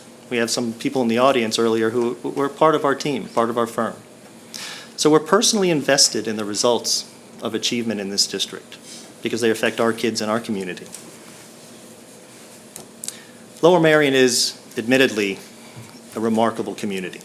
You're ranked every year nationally by all those magazines who do these sorts of things in the top 25. It's because your focus on education. Curiously, you're like many of our clients. 70% of our clients are involved in a strategic transformation. They seek us out specifically for that reason, for our expertise, for our experience. And that's because, for what it's worth, those same magazines rank us as #1 in K-12 design. Now, admittedly, it's just a number. On its own, it's irrelevant. It's meaningless. I wouldn't say it, but it's a feel-good, and I admit that. But what's really important about it is the reasons we consistently achieve, and they're the same as yours. We focus on the education, on the content, on improving the characteristics and the environment for learning. It's not about a building, it's not about a style, and you'll see some of that. Yes, we have 200 middle schools and hundreds of awards that we've won for doing schools. But the difference is because of the content. We focus on what works and what doesn't. As a firm of our size and with our resources, we invest $3 million a year in developing a database, our research and benchmarking capability. And the purpose for that is to be able to share with our clients intelligently, with evidence, what works, what doesn't, to give you the confidence when you face challenges in making the decisions and to be able to defend them. And not because of the whim of an architect's pencil. What allows us ultimately to achieve these rankings every year? I'm going to talk about three things and one thing that differentiates us. First, it's having a national perspective, that broad base of perspective and benchmarking capability. Second, is that despite we're a large firm, we're really a network of local practices invested in our communities. Designing with community in mind is one of our key principal values. And lastly, we bring relevant specialist expertise to the projects we undertake. About the working differently. Most firms, for projects like these, are put together, teams assembled for the purpose of the project. We have architecture, engineering, interior design disciplines, all the specialists in-house as part of our firm. We work together in the same room, the same models, same electronic files for a reason. We built our practice in response to the patterns we saw in the industry, the increasing complexity of schools, of technology, the overlays of uses, the demands of all the increasing numbers of stakeholders. A holistic, comprehensive approach so that there are no gaps in responsibility, no private agendas, no individual firm needs. It's one team focused on your project. So, who are these people that allow us to work differently? Who are these local and national experts that I've mentioned? I'll start with Bill. Bill is our lead planner and programmer. He's an architect, but he's an architect with a PhD in education. He brings a unique perspective and a unique ability to engage in that robust conversation I spoke about a moment ago. Bill's going to walk us through some granular aspects of the project planning process. Camillo is our lead designer, a gifted and recognized designer, an individual who particularly notable has an empathy for middle school students and young learners. Jennifer is our project manager, and she's going to serve as the day-to-day point of contact. Jennifer's great. She's on all my projects, or I don't do them. But everybody's going to talk to you, and you probably have already heard more than you want to hear about project management tools and controls and robust controls, and she's going to focus on the couple of elements that we do differently. We have sophisticated large clients, institutional clients. They demand that kind of control from us, so we're going to take that pretty much as a given. We're just going to talk about what's different. And lastly, Mike, a dedicated, detail-oriented technical leader in our firm. Mike is an expert in K-12. Mike is an expert in state approvals processes. Mike handles our QA and QC, and he's going to talk about how we do that differently and what those results are. Ultimately, I think this team is going to prove that first part of my question about partnering and liking the people we work with. Lastly, we're recognized for the schools we do, for the great spaces we've designed, not because they're our spaces. The buildings aren't ours, they're yours. And our designs will reflect that. What you've seen in our proposal, what you may have seen online, we won't show much of that tonight. It's about you, it's not about us. You won't see buildings that look alike in our portfolio, and that's because they reflect the values, the initiatives, the mission statements, and the strategic goals of our clients. We believe in that conversation, and we believe the expertise helps to engage our clients in developing that conversation. And since we believe design is about good conversation, we're eager to start. So let's begin. Jen, yours. Thanks. I'm Jennifer. As Louis mentioned, I'm your project manager, and I will be your day-to-day contact should you hire us, and we hope you will. we will not be talking about schedules and budget tonight. I know that's very exciting, the illustrious world of project management, but tonight we really just want to keep it simple and talk about our culture of project delivery and how we are set apart from our competition. As Louise mentioned, we've structured our practice around this complex construction industry, and it's led to what we call an integrated design practice, where we maximize the value of all of your decisions. And how we do that is actually simple and maybe a little obvious. When you make a decision early in the process, that's when you get the most impact from that decision. Now, as you go through the course of a project, and the closer you get to construction, brilliant ideas, you're not going to stop. You're not going to go back. You're not going to redesign. Those ideas often get watered down or lost. And that's why making decisions up front early in the project is really important. Conversely, the cost of making decisions and design changes is much less costly at the beginning of the project. Usually we can work together as a team. If it's a priority that maybe is not within budget, we will work together to make sure that that priority stays a priority, and we will figure out how to make it work.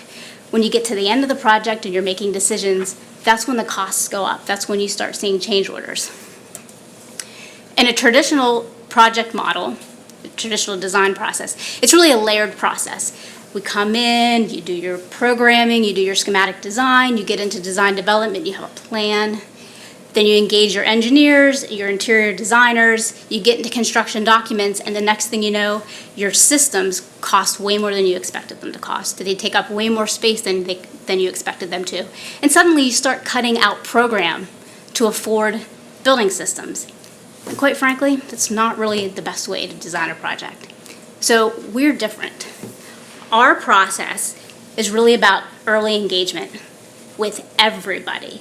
We bring in our planners, our engineers, our designers, our interior designers, and we work at the beginning when we can make high impact decisions at a lower cost so that we can make sure that we are following your strategic plan and we're implementing it. And that is really our goal throughout the entire process. For us, communication really is key. And that's why we believe it is important to get everybody engaged early. Because we want everybody, not just our team, but your team and your community to be invested in your project and to really understand your why. Because that really is what we are trying to do the whole way through the project. Yes, we will have very tough conversations, but we'll have them early in the project. And that's the benefit of the way that we do an integrated design project. Thanks. Don't go far. I won't. As a reminder, I'm Mike Preston, Senior Project Architect with Stantec, and my role is quality control or quality management. You've heard from Luis that we're different. We do things different. You've heard it from Jen. You're going to hear it from Bill and Camilo. When it comes to quality management, we have differentiators that our competition can't bring to the table. We're an ISO 9001 compliant firm. What that means is we subject ourselves to third-party audits. They review our projects, review our procedures, and they make sure that it's not lip service, that we're actually doing what we say we're going to do. And then that's important to us. It's important to us to have this seal, to have this recognition. And one thing we've learned is, before these auditors come, we do it ourselves. We review our projects in-house. We learn from ourselves. We've got a wide-ranging practice. Healthcare can inform K-12. K-12 can inform higher ed. And, in the end, really, what does that mean to you? It means that quality control matters to us. It means that we want to partner with you to be good stewards of your taxpayers' money. It means we meet schedules, we meet budgets, and when it comes to errors and omissions, we have a track record of less than 0.5% change orders. That is well below industry standards. They mean 3%? Standard care is 3 to 3%. Okay. That's what it means to you. Jen? Really really, this is just proof of that the integrated design practice works. We just recently, within days, received bid results for a $100 million project at a local university. Not only were we on budget, but this was actually very shocking to us that our bids came in within 0.5% of the estimate. And then it was a multi-prime project, and all 4 primes, all of our bids were incredibly tight to each other. It was a really great bid. It just speaks volumes about our process. And really, we can't get to that, though, unless we have a really good foundation, because the first 3 to 4 months of a project is really critical in determining whether a project is going to be a success or a failure. So for us, it's the foundation, it's the planning, it's the programming. And with that, I will turn it over to you, Bill. Thank you, Jennifer. So, no pressure, I think is what you're saying. Don't mess this up. My name is Bill Bradley, planner, educator, architect. Delighted to be here tonight. Thank you so much for having us. And I'd like to begin my remarks by echoing something that Louise said at the beginning and commending you on the outstanding job that you're doing here in Lower Merion. Your reputation precedes you, and as such, I'm compelled to qualify my remarks tonight as an architect by acknowledging my belief that nothing impacts education more than an involved community, an engaged parent, a dedicated educator, and an inspired student. There's no question about that. Did we get the numbers right? I see some scrutiny. Hopefully we went up if we made a mistake. And I say that, though, but I am an architect. And I do believe that design matters. And I do believe that the environments aren't neutral. And the places and spaces in which students and teachers learn impact their ability to do so. And that done well, those environments can have a profoundly positive impact on those students and can become, as Maria Montessori famously said, a third teacher. So ultimately, that's our goal, right? To provide the places and spaces for learning that become a partner in and a catalyst for your continued pursuit of excellence. So, the assignment, what's listed in the RFP, is to design a middle school for grades 5 through 8, which is a little bit different, 5 included in the 6, 7, and 8, for 1,200 students. But we recognize that there's more to it than just addressing a capacity issue here in Lower Merion, that there's really an opportunity here. And the opportunity that we see, among others, is to help you advance and move toward your objectives of your strategic plan. Now, what do I mean by that? I'll be honest, your strategic plan is outstanding. We work with school districts all over the country, and as we read through your strategic plan and talked about it, we were hard-pressed to think of one that was more deeply rooted, more thoughtfully narrated, and more clear in its intent than yours. And in the same way that your strategic plan provides a guide map for everything that you do in your district, everything from instruction and delivery to operations and administration, it should guide your facilities, and specifically ought to guide the planning, design, construction, and operation of this project. Okay? Now, your strategic plan doesn't address facilities directly, but there are breadcrumbs, and we can draw inferences from that. And there's some really thoughtful statements, and I love this idea. The future is not cookie-cutter classrooms. It's laboratory learning guided by professionals, and after that it talks about self-directed learning by students and creating opportunities for academic risk. It's very exciting. How do we create those spaces? Well, ultimately what we're trying to do, because you've already done the heavy lifting here, is take your strategic pathways and from them understand what their intent is as it relates to facilities and develop guiding principles that then become the touchstone for this project. And they themselves, and I'm walking you through the process here, inform a narrative, educational specifications that then become the framework for the designs. So, how do we go about doing that specifically? Well, first, and I want to be clear about this, we don't start over, right? You guys have done yeoman's work and come a long way to arrive at this point. And as I said, it's very good. You don't need anyone coming in from the outside, rehashing things and sending you off in a different direction. You're headed down that path. You've done the heavy lifting. For us, it remains to just clarify that intent. So, as you said, all forward. Second, we don't do it alone. You're going to see when Camilo presents and in the end when Louise talks some of our work. And as much as it is our work and we'd like to take credit for it, we can't. Our best ideas come from our clients, from the educators with whom we work. okay? So we wouldn't pretend to do this alone. In much the same way that you opened your strategic planning process to your community, we would recommend doing the same for this.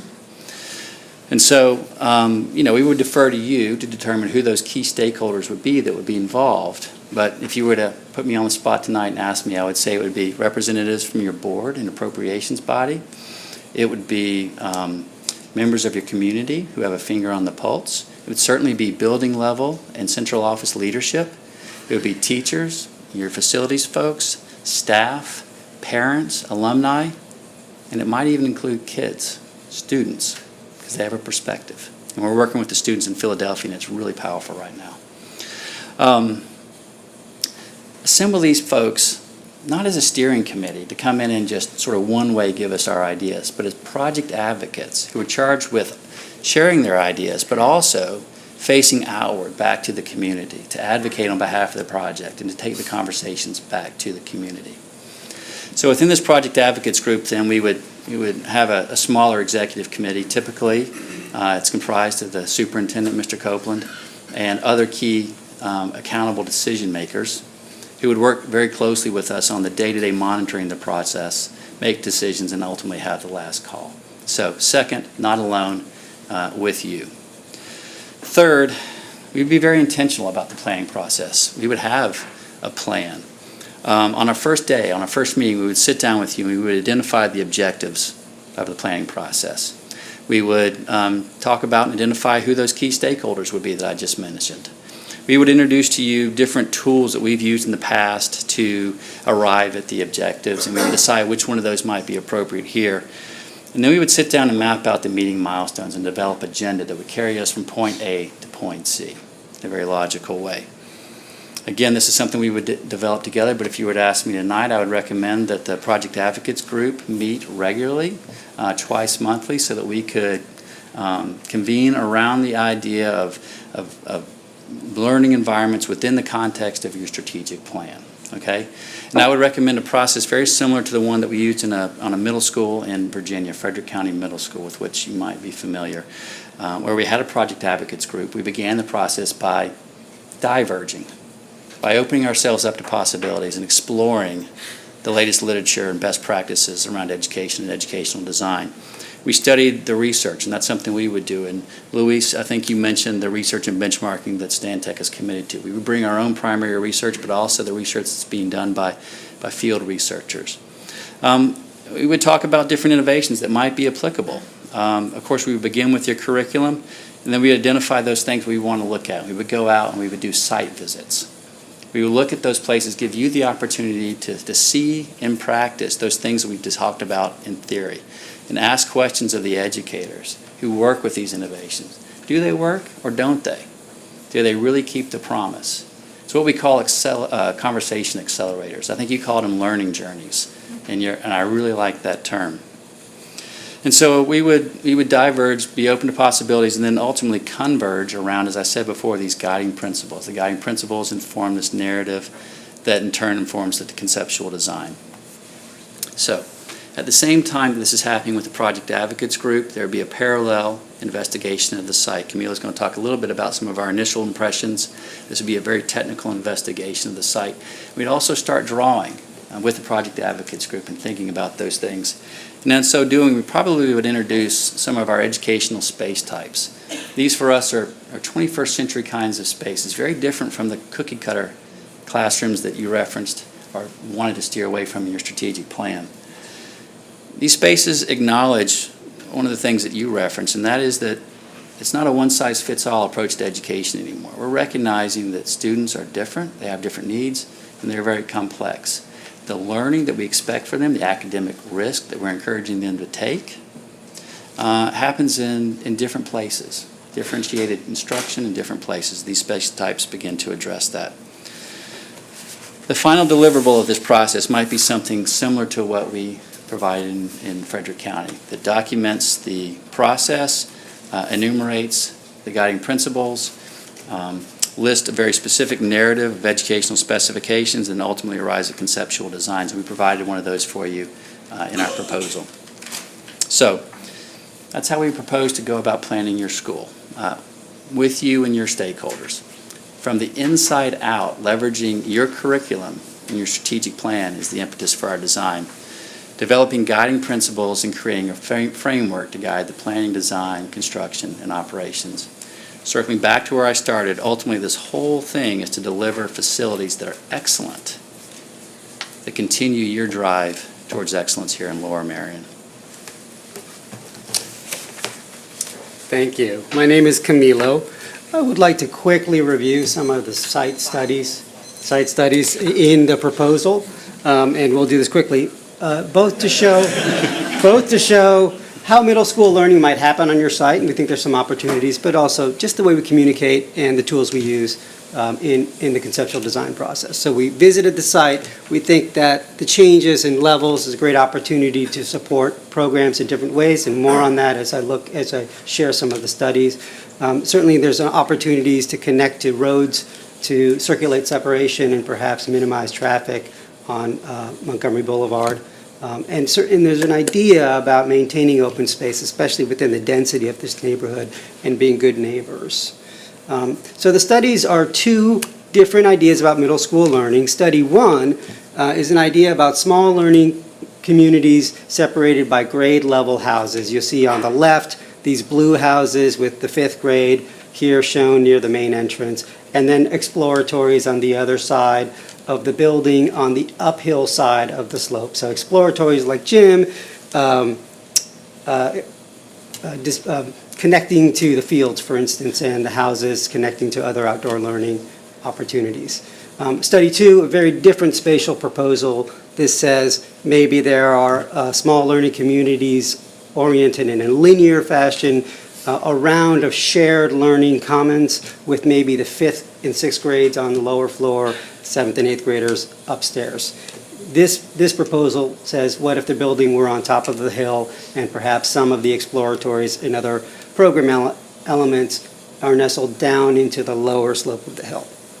So let me explore just quickly a little bit more what that means. Embedded in study one, these small learning community houses, is an idea of a collaborative lounge per house, per floor. And that becomes, it's pictured on the top right. And this becomes a very flexible and fluid sort of living room, if you will, for the house. And it's a place where students are flowing throughout the day from the classroom to this collaborative lounge. There's a lot of activity throughout the day for student-directed learning within that lounge. In the middle of the building, sort of the learning commons shown in white, is actually much quieter because there's a lot of activity within the houses. And in the learning lounge in the middle, you might see something like a quiet media center or a dining space. One thing I'd like to point out before you go, and I know we're short of time, is that this model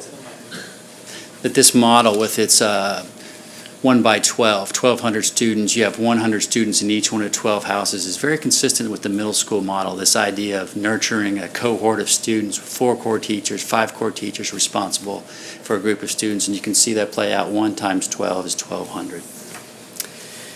However, we are seeing schools that we've worked with look at an idea about this shared learning commons that becomes this very vibrant hub, sort of a learning emporium with classrooms and collaborative areas around a learning commons, right? And so students are seeing each other, they're looking up and they're seeing what the older students are doing. There's ideas about role modeling and empathy and emulating leadership. There's also an idea about a professional learning community, seeing other teachers from other grade levels in action, so seeing other PLCs within your school, and cross-collaborating, cross-pollination. Very vibrant, memorable experience for a middle school learner. So also learning outside, something that is very important. Taking a curriculum and connecting it to the natural world also allows for different kinds of learning, very kinetic, a lot of movement, right? And being able to explore in ways that you can't on the inside. Using the building perhaps as a third teacher, we've heard that before. Exploratories as a way to support success for other passions. Let me go back to that. I'm sorry, I know we've got 1 minute, but you talk about in your strategic plan encouraging students to take academic risks, and it's really in these kinds of spaces, the differentiated spaces, the exploratories, where students feel most comfortable, and then they move into these other kinds of spaces that we talked about and begin to do that on their own. So exploratories, something that are celebrated both in areas of performance, certainly looking at dining. Students love to eat, same as we do. Opportunities to dine in places that are different from the old cafeterias, light-filled, comfortable, and celebrating fitness as a key part of the learning environment, spaces that perhaps you can look down into, right, and you can get excited about the kinds of activities you will be doing. So on the site, you'll see these two studies. On the left, small learning communities. On the right, the other one. What does that noise mean exactly? I'm just gonna, if you can maybe. Something comes out of the oven. If you can wrap up in like about 2 minutes, Okay. that'd be great, Sure. thank you. So just wanted to show that there are about double the buffers or the setbacks required per code in each one of these first initial studies. And that we're holding the building back from the edges, trying to incorporate multiple circulation routes into the school to make sure there's safe circulation for different, for folks arriving and leaving in different ways. And then the two very different attitudes about a building, middle school learning, and how that's incorporated into the site. So we will skip these. They were beautiful, though. They were beautiful. We'll run them after. By the way, for those who are nervous, from above, the footprint looks very big, but at street level, nestling buildings into the side and respecting those buffered zones and vegetated areas really diminishes the overall effect of a building. So I guess it's only fitting that if I tell you that we believe design is a conversation, that we would talk too much and run a little long. So I apologize for that. But we do believe in having a robust conversation, and we believe in the tenets of your strategic plan. So in the spirit of that strategic plan, let's go forward, all forward. Great. We'll take your questions. Thank you very much. So I'm going to take some board, this time I'm going to pick one. So I'm going to start with Deborah on my right, and then I'm going to pick one from my left. So Deborah, I mean, unless you don't have anything off the top. You don't have to. I do have something. It's almost very obvious, but, having an educator, Bill? Yes, ma'am. With a doctorate in education, how do you find that really distinguishes your firm, or does it? Does it enhance your work with schools? Is that part of Well, let me what take a you moment feel and is tell a you why I differentiator? pursued that doctorate. I think the traditional path for an architect is to pursue a master's in architecture, but I knew I wanted to be involved in school design. I felt very passionately about the ways in which architecture could impact education for better. So rather than pursue the master's in architecture, I did what I call a 6-year sojourn. So not only did I do 4 years for the PhD, but I did 2 years teaching in the School of Education at the University of Virginia. And I was the director of the Thomas Jefferson Center for Educational Design. Everything at UVA is Thomas Jefferson something, right? And really it was so that I could understand education and design from a more relevant perspective. And my role in these projects is to bridge the gap between educators and all of your acronyms and your fancy language, and architects and all of our acronyms and fancy language, and make sure that they're congruent, that we're all on the same page, and that we're not missing the opportunity to leverage architecture. Thank you for that question.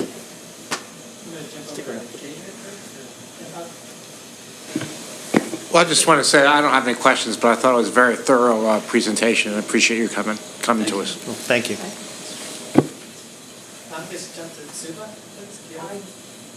Thank you for the presentation. I have a question. So I was very taken in actually your proposal, the Manor New Tech Middle School, and it's just incredibly vibrant and stimulating looking, and I just wanted to hear a little bit more about what inspired you to design it like that? Was it driven by the community? And how do you actually contain the vibrancy? Because you could maybe think that this would be too much stimulation for some of the students, but it's really just a very cool looking facility. Thank you. So let me start with what drove the design. Education. We were talking a little bit earlier outside with someone and speaking about these new kinds of ideas about school design. I said, what's exciting about these is that they're driven by education.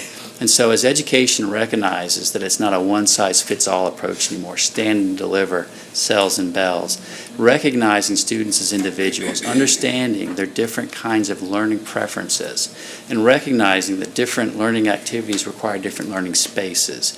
We as architects now are able to provide those kinds of things. So that's what drove Manor. And we were talking about the chaos of it all. And a couple of things that we observed. And one is that for the students, and I've got, well, 2 high school kids at this point, the chaos that I observe for them is normal. And it's part of their system of delivery. And that's not to say that there aren't students who require that cloistered setting, and so you need to provide those kinds of spaces for those students as well. But, you know, this ain't your granddaddy's school anymore. And it's really incredible the things that students are accomplishing in these schools. It just blows your mind. Thank you.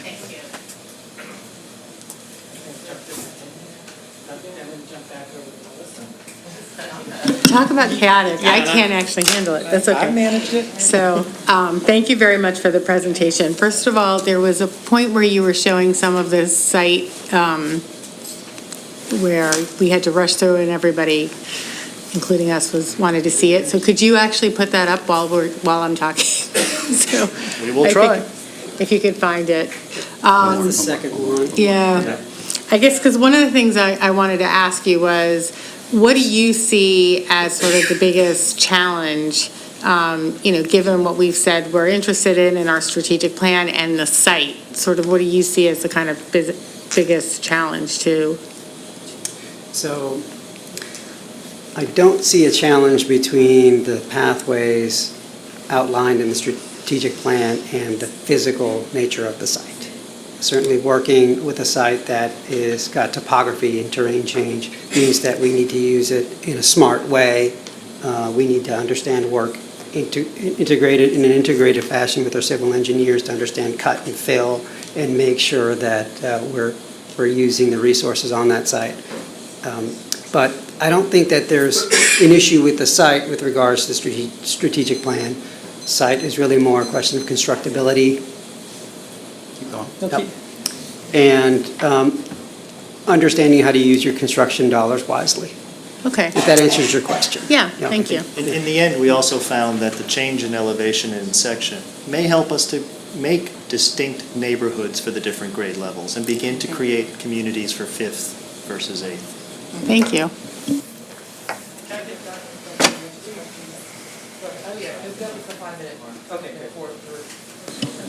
Thank you. Thank you for the presentation. I wanted to talk also about the strategic plan and hear how you might go beyond the work that we've already done in terms of engaging stakeholders. What would be the next step so that we don't actually duplicate effort that we actually put into place in 2014 in terms of doing the work of the strategic plan? That's a great question, and I think that as we read through the strategic plan, as I said, there are inferences to facilities. But inasmuch as the strategic plan does provide very specific direction for everything from staff professional development to the way in which students are encouraged to pursue their own learning, it doesn't provide that specificity as it relates to facilities in general, okay? And so I think the first step would be to mine that strategic plan for those nuggets that provide direction related to facilities that might also inform this process. And I can imagine within that project advocates group, people self-selecting into one of the 5 pathways, the pathway that resonates with them. And then let's explore that and let's understand, and even if the inference isn't there directly, or even if the statement's not there directly, what might we infer? And so these small groups, 5 small groups, might come up with sets of guiding principles that we as project advocates could then coalesce around and agree upon. We have one more. Thank you. 5th graders have different needs and requirements and are in a different maturity level than 8th graders. Mm-hmm. How would you design one school for 5th graders that will house the same 8th graders, or 6th and 7th? Yeah. You know, the thing that I think is interesting, developmental differences aside for just a moment, the thing that's interesting about a middle school is that, and most people don't, I think, appreciate this in the way that you might, is that middle schools are much more similar to elementary schools than they are high schools. We think of high school, we think of junior high, and then we think of middle school, so we think it must be that. But really, if you think about elementary school students who are in their homerooms all day, right, that teacher is their homeroom parent. The middle school is just a slight leap beyond that, where you've got a cohort of 4 or 5 core academic teachers responsible for a smaller group, 100 students. And so they're really just going outside of the confines of the homeroom by a little bit. And that's what's reflected in some of those designs. Now, you go to high school, right? It's more like college where you're all over the place. So to get back to your question, I would propose that the 5th graders be part of a middle school model in the same way that the 6th, 7th, and 8th graders do. Now, this is my initial thoughts. I'd like to get yours as well. But that they not necessarily be in homerooms. You can be in homerooms, but they still have a core group of teachers who are responsible for shepherding them. Okay? Now, in one of the designs, Camila talked about the 5th grade house being closer to the admin. I'd also note that it's closer to the drop-off. Okay? And so it's up front. It's more supervision. It's closer to home for them. And so I think that we would do the 5th graders a disservice if we tried to create a little elementary school appended to this middle school. But at the same time, we do have to recognize that there are some differences, right? There are some opportunities too, by the way, for the 8th graders to come and mentor the 5th graders, which I think is pretty exciting. I think that'll do it. So thank you all. Thank you very much for your time. Thank you. Okay. I want to safely adjourn. We're now going to open it up for public comment. Oh, I'm sorry. Mr. Copeland, go ahead. I apologize. Just wanted to say that, just want to remind folks that we still have a lot of work to do in terms of our due diligence. We've had an opportunity, and I'll talk to the various firms and make sure if it's possible to get stuff we can put on the website. But when we go through our looking at recommendations and looking through, we're going to be looking at things that aren't quite as dashing as pictures necessarily. We're going to want to know about errors and omissions. We're going to want to know about lawsuits. We're going to want to know about value engineering, when the money starts to go down, what happens, how did you turn it into a good project even though we're losing money, successful project completion, did you work with the district's construction manager. Also interested in new ideas around lighting, heating, HVAC, all of the issues of fluorescent lighting and so forth and so on. And I just had circled here, Mrs. Finger, one of the things that I think we have to come to terms with our community mostly is how we want to look at the 5th grade in this situation, and some opportunities for 6th grade looking even less secondary than it currently is, and looking at that and integrating them in. So I was pleased with those remarks. I'm done. Great. Thank you, Mr. Copeland. So I would like to open up for public comment. What I ask you to do is come up and sign up with Ms. LaPera. Do you have a question? I'm sorry. Go I ahead. just want to make note whether or not the generic site plan and zoning issues will not be discussed on this evening's We're agenda. going to skip that. Suffice to say that one of the things that Jim was going to talk about was the fact that this is sort of our bright, shiny object, but not to forget the fact that we still have to get all kinds of site plan clearances. We'll talk about that another time. Great, thank you. So just before you get started, so I just want to give everybody so everybody's limited to 3 minutes. Ms. LaPera will have her stopwatch going, and she'll have cards to let you know. Feel free to comment on anything, but it is a facilities and purchasing committee, so I'd hope you'd steer in that direction, but it is your 3 minutes. And we only ask that you announce your name and just generally where you live in the district. And with that, sir, please begin. Yeah, good evening. I'm Mark Hirschhorn, and I actually live in Villanova, right by the 1860 Montgomery Avenue property. First off, this is very exciting, not only for the school district at large, but more specifically for our neighborhood. I think this is very exciting, and we can't wait. All 3 presentations, although I thought were very good, I was I was thrilled to see that a couple of the firms actually had educators as part of their firm. I think that's really important. I'm also extremely security conscious, environmental friendly. I didn't hear any of the three firms talk about essentially having the school become a green school. The Radnor Elementary School is completely 100% green. And I would love to see this school be as green as humanly possible. I think that's really important. I also want to make sure that it's, because of today's day and age, matter of fact, there was another mass shooting in Cincinnati today. I want to make sure that our school is safe. That there's property security protocols put in place and so on. And if there is a way into the school, like if you're coming off Montgomery Avenue, should there be an egress, like going out to, I hate to say it, Saybrook, that's the street I live on. But it is what it is, right? You have to make sure that you have any, be a way to get in and get out, particularly if there's an emergency situation. So I just wanted to say thank you very much for this. This was awesome, and I look forward to next steps. Great, thank you very much. Kathleen? Ms. LaPere, I'm sorry, who's next? Good evening. I'm Kathleen Alpenop. I'm the Director of Historic Preservation at the Lower Merion Conservancy, and I'd like to thank the board for the tremendous amount of work and time that you've put into this process. Not just this, but with the whole enrollment issue. You've obviously shown yourselves to be very, very committed to the student body, and I'm grateful to that. The Conservancy's long-held position is that whenever possible, the redevelopment of historic properties should be done in a way that is sensitive to the historic fabric of the site and the landscape also. We have consistently taken this line of approach for historic properties elsewhere in the township and in Narberth.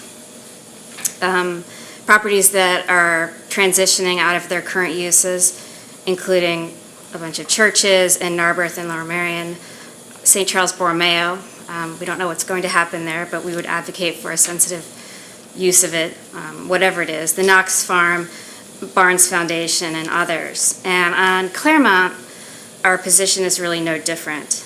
If the district decides to redevelop this property as a new school, which it certainly seems likely, or very likely, the Conservancy would like the district to assess the possibility of incorporating elements, significant elements of this building into a new building.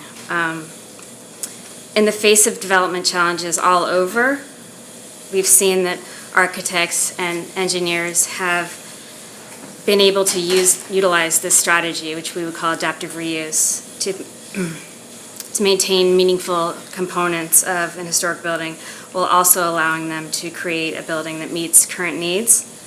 And we believe that Claremont really deserves an assessment, not to stop the construction of the middle school, but rather to reference the work of a true giant in American architecture, and that is Horace Trumbauer, into a new school. So we would ask that you please not accept demolition of the historic buildings as the only option here. You had some really talented architects in the building tonight, and some really amazing designs, that I think I'd love to go to school in. And I would hope that you would at least look at how those architects, maybe in concert with specialists who work in adaptive reuse and historic architecture, could take some pieces of this, elements of this historic building, the facade, meaningful components, and work them into a really modern design. Thank you. Noah? Yep, wait, can you hold, do you want, Mr. Coleman, you want to? Why don't we take two more, and then I'll have you go up to fourth. Thank you for your comments, and it's just your name and where you live. Noah Salmonson, Narberth. So really enjoyed all the presentations. One of the things that me and my friend Sam were talking about at every single one of them was the amount of glass that was used in almost every design. I I can't sit through a class. I have English with Sam this year. I can't sit through that class without staring at him once, which means, we easily get distracted, and I'm an 11th grader, so it can be reasonable to assume that 5th through 8th graders will get distracted much faster. They're, looking for everything out there, and, you have one person go to the bathroom, you walk down the hallway to get to the bathroom, whatever, and come back, make a funny face, and all of a sudden, 3 kids have lost concentration doing whatever they're doing. And so I think there has to be some way to either put like a screen in front of the windows because it clearly will cause a problem for kids who can't focus when they see something out the corner of their eye. Overall, I think these designs are great, and I really do hope that you include students' opinions, because this will be their second home for years to come, and I think that it's important that you get that opinion with a project this big. Thank you. Lauren? Thank you for your comments. Hi, my name is Lauren Fenning. I live in Penwyn. My comment is also prompted by the copious amounts of glass used in the buildings. Thank you, by the way. This is a really it's exciting that we're here, and it's exciting to see this move forward. I'm also had a middle schooler start this week, and I barely remember my own name, so hopefully this comes out okay. But I think what maybe the last speaker was talking about was, I hope that you consider a firm that understands universal design and the importance of kids with learning disabilities and the use of physical space, accessibility for entrances and exits, routes of travel, safety, input and output, both visual and auditory, areas that might require shutting down light and sound. Even though light and sound is really important, we also need to consider how to minimize that for some. Doors that open with sensors so that kids can feel like, all kids can feel like they're on a level playing field, and also areas that require low physical effort. I think it's really important, and that's probably why the firms, I think, that had people with educators in them were definitely more endearing to me. But that's it. Thank you very much. I appreciate it. Great. So thank you very much. Bob, can you answer some of those questions from the last 4 speakers? Sure. In terms of security, it's certainly one of the questions we ask when we visit, as well as when we look at designs and so forth. In terms of the glass, if in fact what you're doing all day is listening to a lecture, there is a pretty good chance you're going to stray. The whole purpose of what we're doing is looking at project-based opportunities for kids. So if they're engaged, they'll be engaged in the projects. In terms of the conservancy, I just need to remind folks that the Lower Merion School District has had a long history of really trying to make sure that the buildings, as they go through renovations, have done that. And when I took members of Stoneleigh and the Conservancy around to the schools, I showed them Penwyn and I showed them Ballackinwood and gave them examples where the community has maintained as much as they could, even though they went through renovations. In the case of the new school, our major focus is a new school, and is to make sure it is a school for the future, not a school that reflects the past.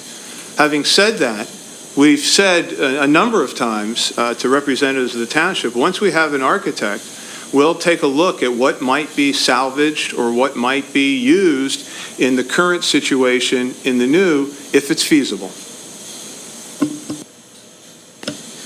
Andy Gavrin. Hi, Board. I'm Andy Gavrin from Villanova, and actually, first I want to apologize for my lack of formality in my clothes tonight. I came from the Gladwin Elementary School picnic, and it was a little too hot to to wear a suit. So I very much apologize and hope you don't take it in any way as anything less than respect for the board. I want to thank you for this process. I think from what I've seen, it's both exhaustive and has been very transparent, both in working with the board and with the community. So thank you very much for that. And thank you to the three firms that were here tonight for what I thought were excellent presentations. Just a few comments I want to make. I'll start by saying I'm excited about a school in this end, in the western end of the township. I believe the majority of the residents in that end are also excited about a school there.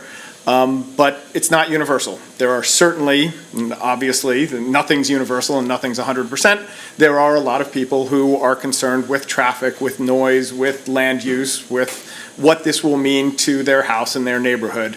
And even those who are supportive of the school, for them, the devil's in the details. You know, if people who live adjacent to the property, if the buses are coming through the neighborhood, that's a real concern for them. So we heard tonight that the constituents and the stakeholders are very important, and I'm hopeful that as much consideration that's being given to the students and to the teachers and to the learning family and the Lower Merion School District family is also given to the neighborhood. And from what I've seen, I believe that's going to be the case, and hope that continues throughout the process. If you don't know, I'm not only a neighbor of the property, I'm also the commissioner for the township that represents the community and the neighborhood where the school is, as well as a parent of 3 students at Gladwin Elementary who will be hopefully going to this school in a couple of years as well. We talked a little bit about the history of the building. As you know, and I won't dwell on it because Superintendent Copeland, thank you for those comments about incorporating it. Even though the Board of Commissioners did not upgrade the property to Class 1, it doesn't mean it's not an important historic property. It is still a Class 2 historic property, and however we can incorporate elements of that history, I think would be a wonderful addition and wonderful for the learning environment, even if it does not mean maintaining the building. And finally, we've seen some great and modern concepts in learning tonight. Because there are 2 existing middle schools that are not going to be built as modern as these ones, I want to make sure that we're building as great an environment for learning as we can for our children, and it's not held back by some fear of inequality across the schools. Because what we saw tonight was truly exceptional and I think lives up to what we've seen through our school district. So thank you again. I look forward to working with the entire board on this process and look forward to seeing this project continue. Thank you. Thank you very much. Ms. LaPera, who's next? Kate Legg.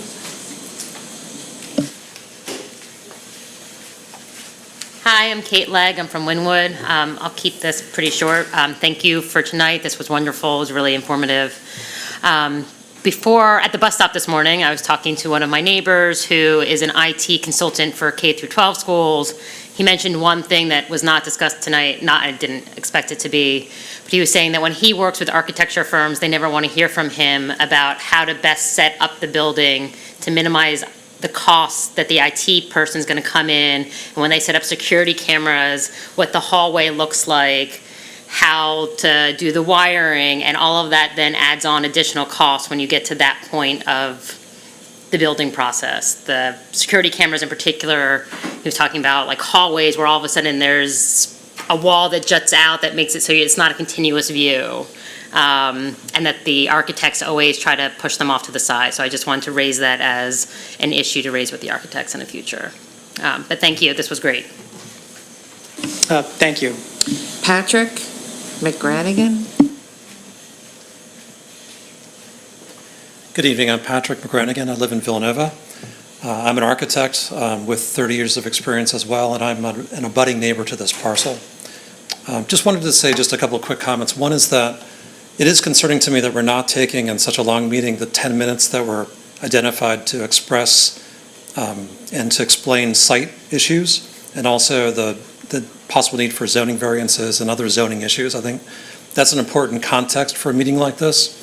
The other context that I think is very important that was left out of all the presentations, in my opinion, is despite the fact that I'm sure they're given very little time to put together presentations, and it's not with the benefit of meeting with this group or with the school district to really, as they've expressed, develop a scheme that's truly well-informed by the goals of the community as well as the school district. It's concerning to me that none of the teams made any attempt to really develop a scheme that tried to take into account the context of the site, the neighborhood in which the building will be constructed. There's no discussion of traffic, there's no discussion of the scale of the buildings relative to the neighbors, to the houses that surround this parcel. There was just brief mention of Montgomery Avenue, brief mention of Saybrook, but really nothing beyond that, and simply discussion of topography, as if the site context did not matter. So I just want to reiterate, as a previous comment made, that for this project to be successful, it really needs to be integrated very well into its neighborhood, and the architects need to hear that from this group. They need to make sure that that's one of their priorities, so it's not considered just a generic project. Thank you. Thank you very much. Sam?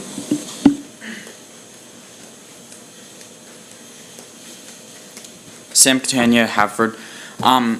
I think everyone saw a lot of really great stuff tonight.